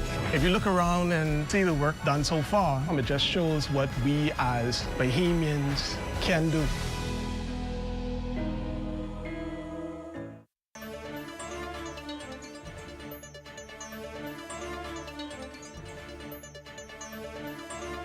Welcome back to the Rundown, coming to you from Grand Bahama. And I gotta say a special good night to all of you who are in the Lion's Den on Facebook. Good to see all of you. I see you there online. And those of you who are watching on YouTube or through your various platforms, you're in Turks and Caicos, watching on Flow or Judicial around the Caribbean, those of you watching us internationally from around the world. And of course, around the Bahamas, you have cable platform or Flow TV. It's good to have all of you. Always a pleasure to have you tune into the Rundown. Obviously, it's not April Fool's if you found that you got some extra change from the food store today, more than you thought you would get back. That's because it's the day one of the VAT reduction. VAT has been reduced to 5%, and of course that means that you will pay a little less on your VAT. Thanks to this give back by the administration announced by Prime Minister back in January. And so he said April 1, it'll take effect, and today it took effect. And to find out more about this, let's go to a report with Cleopatra Murphy, and we will come back and discuss this issue. Take a look. It's official. Value-added tax has been reduced to 5% on unprepared foods, and residents are embracing the move as a much-needed change. It's a good thing because everybody knows the price of grocery is so expensive. You know, it discourages you sometimes to purchase things, but because you need it, you have to get it, so you know you're complaining about it. But if we got 5%, then that's good. Resident Shaniqua Moore was unaware VAT had dropped from 10% to 5%, chalking her savings at the cash register to in-store specials until alerted by the cashier. Unlike her, sisters Lorna Knowles and Laverne Williams were intentional and opted to wait for Tuesday to stretch their dollars. We are on monthly, and so we waited for this day. Like yesterday, my sister said, "Oh, we're not going shopping today. We're waiting for the 5% drop." And I was like, "Okay then." And so we waited for this day, so we anticipate that when we go in there, that it will be feasible to our monthly and see how much more we can get. It feels super great because, you know, dealing with when you're on monthly voucher and thing, and you could stretch it a little bit more. It may not be as much as you expected, but you could stretch it a little bit more, and we could be able to get a little more things to carry home. Among residents grocery shopping was Harold Miller, and for him, the proof of savings were in the receipt. I think it'll help a little bit, you know what I mean? Yeah, it'll help a little, especially, and we should appreciate, you know what I mean, that it will do, you know. It's much less, 5% less, you know, than it used to be. Her grocery cart filled, Raquel Henfield says the VAT reduction will help her dollars go further and make a huge difference for persons experiencing hard times. If grocery items were reduced at VAT on grocery items on the whole, that would benefit especially persons who are in Grand Bahama and persons who are unemployed, you know, and Freeport especially. It would help. The burden would be released a lot. Rosella Rolle shares the same sentiment. It's a good idea, but it should be much more lower than this, because there's a lot of people out there still hurting and they don't have a job, so it needs to go down much lower. This is the second time the Davis administration has lowered VAT, taking it down from 12% to 10% in January 2022. Minister of Economic Affairs Senator the Honorable Michael Alcides in January estimated government will lose $30 million in revenue with this latest reduction. But Prime Minister the Honorable Philip Davis says the move is intended to bring down the cost of living and ensure food is affordable for Bahamians. For the Bahamas Tonight, the Northern Edition, I'm Cleopatra Murphy. Thank you, Cleopatra. Great story there. Well, to discuss more on what happened today and what this means for you is Chief Price Inspector here in Grand Bahama, Reno Smith. Sir, welcome to the Rundown. Good to have you. Thank you so much, and it's a pleasure being here. So, no complaints here, other than the person who thought VAT should go down further to 5%. I guess you want VAT free, because it went from 15 now to 5. Lord have mercy. The people will never be satisfied. Hello. But obviously, people are excited. The fact that they feel it may put a few dollars back in their purses and in their wallets. Mm-hmm. What did you find today, you and your team? Were you out and about throughout the day? Tell us about the day. It was a very exciting day for us. We were pleasantly amazed at the reception of the various business houses and the actual outcome. All of the major stores were actually compliant. Wow. We had one store. Just one. Only one. And usually we were surprised by that, because usually this store is always on point. Wow. We've never had a problem with this particular store. But I think they had a glitch in the system, they said, or what other reason they might have given, because they all should have been prepared. The Prime Minister made the announcement or pronouncement in January, and so basically all of the food stores were in compliance. Last week, we started in West End doing some intentional inspections. And we found something that we're not pleased with, and we want to alert consumers about it. There's a particular store in West End that's charging VAT. There's no VAT certificate. We're not sure this person is compliant. Wow. The government isn't receiving any funds from this person. Wow. And so we are asking consumers whenever they go into a food store, not only should you see the business license clearly displayed on the walls, you should also see the VAT certificate. And if you don't see a VAT certificate and the proprietors of that establishment is charging VAT, you need to complain to them about it in the first instance, use your smartphone, take pictures, what have you, and come to us with the evidence. Let's pause right there. That's important. Because like you say, just how people display business license, if a store is authorized to collect VAT, they should have that certificate there. Because there are businesses who are not paying VAT. Right, right. They're not VAT compliant. Not VAT compliant. We need, of course, Consumer Affairs work in conjunction with the VAT department. I need the people to understand that Consumer Affairs is not responsible for VAT. We have a whole VAT department at Inland Revenue. Correct. I don't know if they have inspectors or whatever have you, but we are calling on the VAT department to do some random checks because we've gotten some complaints. I heard of one businessman, expat, who has a very extravagant machine that is being rented by people, and he's charging them VAT on this machine as well. But not paying VAT to government. Not paying VAT to government. So we need the VAT department to do further due diligence in that. And let me tell you what's important to you who are watching. VAT is important because when persons collect or charge VAT, VAT does not go to the business.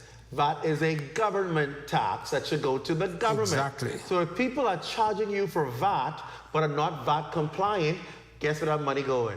That's extra money going into their cash registers for them, and not to the government. So it's important to ensure that people who are collecting VAT are actually VAT compliant because that money will have to go to the government. Yes, yes. So obviously people went out to, you were out and about today, people. What are people expected to see? Because people probably thought they're going to see these reduced prices. Listen, we need that Read Bahamas program to be reintroduced. A lady went, she got some condensed milk or baby milk, and she said she was in the food store yesterday, and she came back to buy another one, and it's the same price. Listen, the price of food did not drop per se. The price of VAT drops. The tax dropped, not the price of the food. And then I had a late lunch, so I had to go to a restaurant near the office today, and people were complaining that the restaurant was charging VAT on the food, and I had to let them know it's on unprepared food. That's what people don't get. It's the same amount on restaurant food. If you go to a restaurant and whatever, you're going to pay for that. Right. It's for unprepared food, the VAT. I keep stressing, I've been stressing, and people still won't get it. It's not VAT 5% reduction. 5% is not on everything in the Bahamas. No. It is right now on unprepared food items, grocery items. You go inside a gas station or buy something out of there, that's fine. Once it's not prepared or cooked or whatever. Same thing in the food stores. It's not on every item. It's not on restaurant. If you go for restaurant services, it is only on food items right now. What it's meant to do is to cut down for you on the essentials. So restaurant, you know, not essential. It's beneficial, but it ain't essential. The other items, gasoline, services you may get, all of those things have not changed. This is on food items to help bring relief to the Bahamian consumer who have to buy essential items, grocery food items, to live and sustain. That's where you'll see the 5%. And it must only be if that store is VAT compliant to do it. So some food stores, if you go to a mom and pop shop, you ain't gonna see no savings if they don't pay VAT. Right. Also, as far as the government is concerned, I know I love my Cheetos. I'm going home this evening to eat a bag of Cheetos. You can't get 5% VAT on Cheetos, Vitamalt, chocolate, candies, etc. That's not unprepared food. The Cheetos are already prepared in the package. Oh, I didn't realize that. The Okay. Vitamalt is in the glass, eh? And so unless it's unprepared stuff, you will not see that 5% reduction in your VAT. So you can possibly go to the food store and pick up unprepared groceries, and you see 5% off on those. Yes. And then put your Vitamin, your Cheetos in there, and you're gonna see the 10%. Very much so. As a matter of fact, what I would like to suggest to consumers for them to see, because there's going to be a lot of confusion over the next few days. Right. If you can't get 2 trolleys, divide your trolleys with all the unprepared food items. Right. Cash them out first. You'll see the savings, I promise you. And then your other items that are not unprepared food, cash them out after the fact. And you'll see you'll be 10% on that, but for your unprepared food items, you will see the 5%. I see a little trend there. I see they're trying to make sure people are eating healthier too. Very much it's more affordable, which is a good thing, because I've said it and I'll say it again. You cannot say we are a country who's focused on health and wellness, but yet it's too expensive to eat healthy. Right. For instance, your cassava, 5%. 5%. Your potatoes, your celeries, 5%. Your fruits and vegetables. Your fruits and 5%. The stuff you said you couldn't afford to buy because it's too expensive and they're good for you, you get it now. And so go ahead, get those stuff separated in your shopping cart, cash those out first so you can see that the food stores are not taking advantage of you. What about canned goods? Again, unprepared. The key phrase is unprepared. Things like spaghetti and meatballs. That's unprepared in the sense that even though it's in the can already, you gotta mix it. You gotta mix it. Okay. Tuna and corned beef. They're unprepared. Okay. You have to prepare there's a thin line there, because some of us like tuna salad, some of us like steamed tuna. All right, so it's unprepared. Okay, so that's how you... Technicality. Right. So it's important people understand that, so you know that you have to select and make sure you know what you're getting your savings on, so you can get it. Things like meat, right? Yes. Interesting enough, I read the whole act yesterday. I wouldn't use a phrase that I saw in it, but the other word for donkey. All of that. I saw that in there too. They talk about it in Parliament. All of that. Even, I was surprised, horse meat. Wow. I don't know if we're selling horse in the country, but it's in the act. All right? Horse meat. Horse and donkey. That person's getting your nerve, in other words. Yeah, but there's a whole list, and I invite those of you who are watching, go to your computer, log on to your computer and pull up the VAT Bill 2025, Bahamas, and you will see all that you're entitled to, what items are discounted 5% VAT. You can see it right there. Pull it up on your phone. Let your children pull it up on their tablets. Be informed consumers. That's important. Do you believe there's still too many people who are unaware of when they go shopping, of what they should be looking for? And generally, I'm talking as a price inspector, people don't understand their rights, don't understand what calculations should take place. And a lot of times we overspend simply because we don't understand what we are entitled to or what's available to us. So we end up spending more than we have to simply because we don't know. All right, listen. In addition to the VAT certificate and the business license being on the wall, all food stores are supposed to have what is called a price schedule. You should know what, I don't want to call no store name, you should know what store A purchased their item from the wholesaler B. Really? All right? That is supposed to be displayed on the wall. And so if they are not aware, the store that is, if the store is not aware that they might have overpaid the wholesalers for stuff, most likely they will overcharge the consumer. But if the consumer has the right to go to the wall and check the price schedule, to see what you purchased this item for, to see what you're selling it for, and to see if you're overcharging me.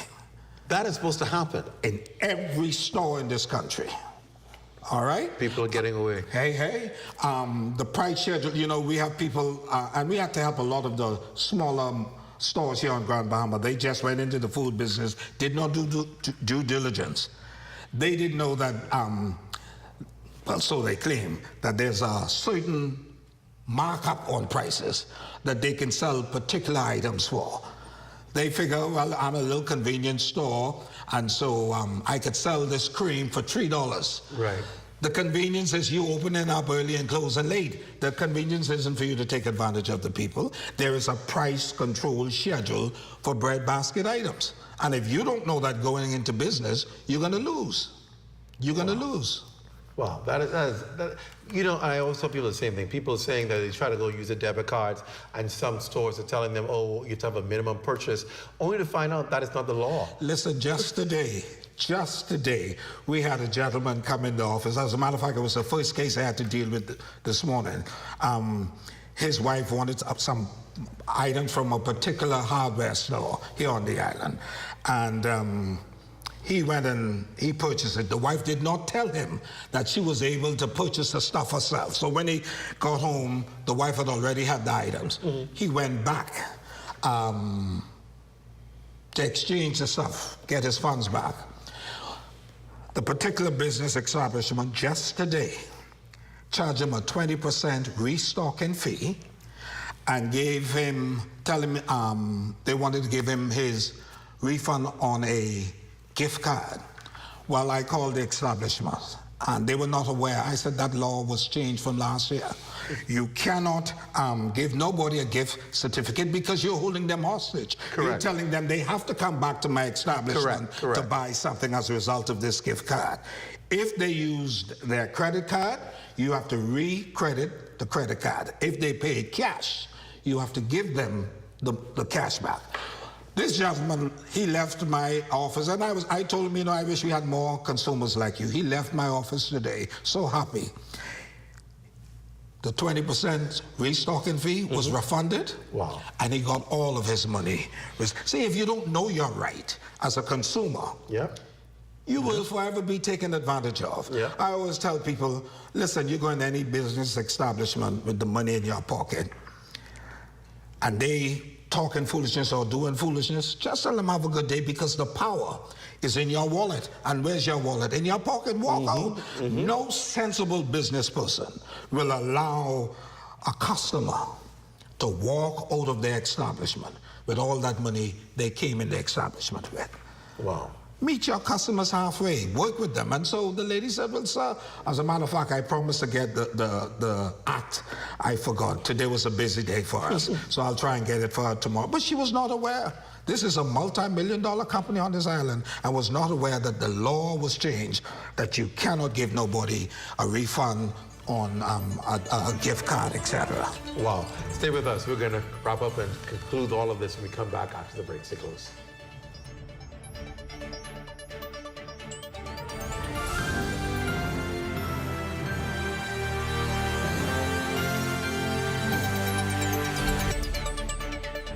The internet isn't just for surfing. There's a sea of shoppers buying online, and you can connect with them on Tingsy. Tingsy is the SBDC's online storefront built for Bahamians. Take your business to the next level by selling to customers online, both at home and around the world. People want Bahamian things, and if you got things to sell, sell on Tingsy. Find out how you can connect with a sea of buyers by visiting tingsybahamas.com. Mailboat service is a critical service to the islands of the Bahamas. Certainly, Andrews has always been there and dear to us. That's where we're born and raised. And so we play a crucial role in advancing the growth and development of Andrews. Customers want service and they want consistency. From the start, that's been our commitment. We work to sail on time every time. Our customers have come now to expect this from us. And one of the biggest challenges we've had was finding adequate funding. SBDC from the very start has been a lifesaver. My advice to young people, if you have a vision, a passion, an idea, go for it. Don't give up. It's not easy. If it was, everybody would be doing it. Be consistent and you'll get there.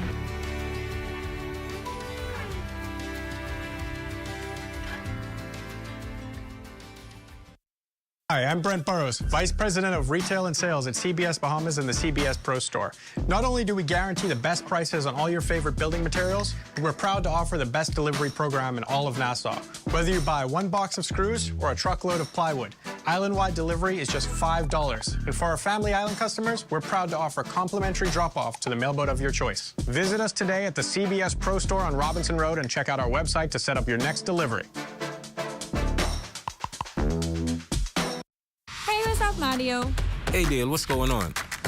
Have you seen ZNS new digital platforms? No. Let me go check it out. Good day, Bahamas. I'm Devontae Hanna, and this is ZNS Digital, where we cater to your news and entertainment needs. Are you a foodie? I thought so. Then look out for Digital Bites. Shining a light on Bahamians and the good that they do, ZNS Digital is home to the Sunshine Room. Keeping up with the latest trends, our original content will keep you entertained. Yeah, that's cool. But have you seen the new website? No, I didn't see it. Let me go look. We're still your most trusted source for news and information. That's ZNS Digital? Yeah, that's ZNS Digital, the people station in your pocket.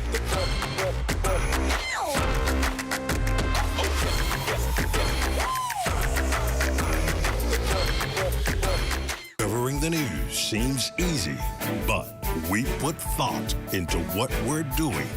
The Bahamas Tonight Access Now, here to inform, educate, and entertain. A new type of newscast featuring social media trends, news from around the islands, interviews with the people you like in our communities, sports, weather, and fabulous entertainment. That's a Bahamas Tonight Access Now with Marlena Leonard and LaDon Davis. 7:30, Monday to Friday. Only the sun covers the Bahamas better.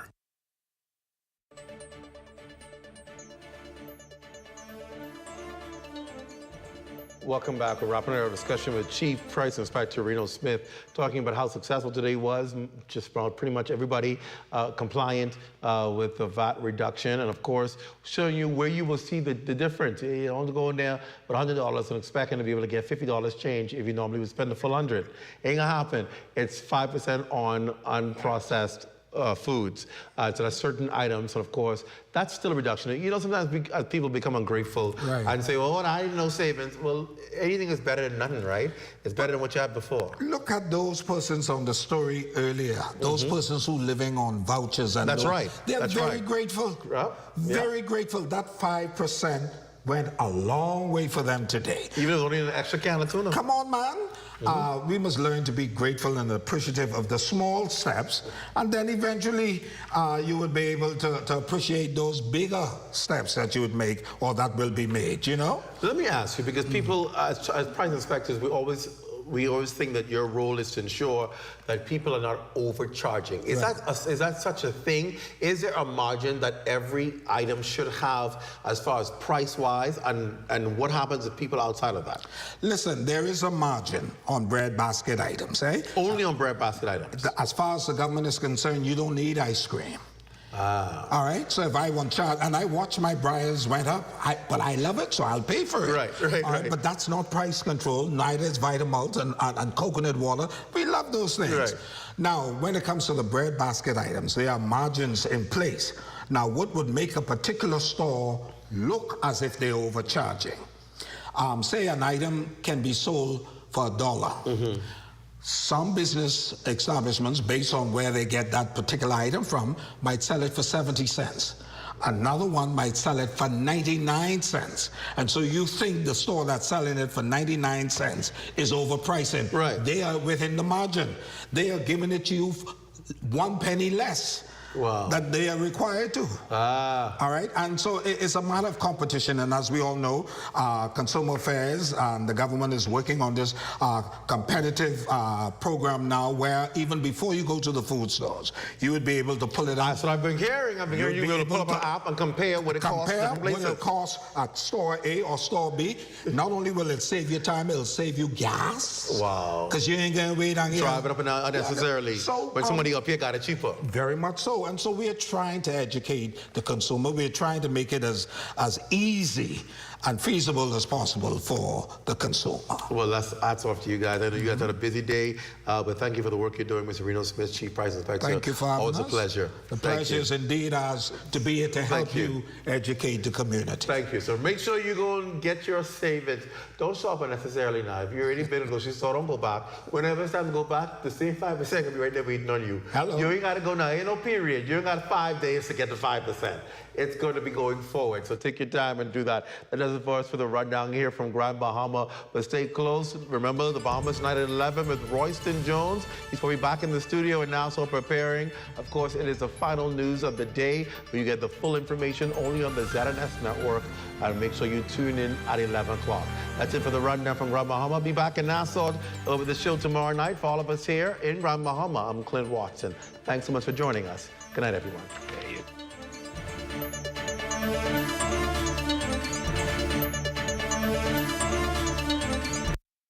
At Fort Montague, I'm Opal Roach. This is ZNS.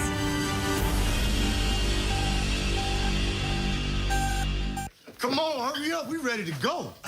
I have never seen anyone get so excited about going to a salad bar. Not just any salad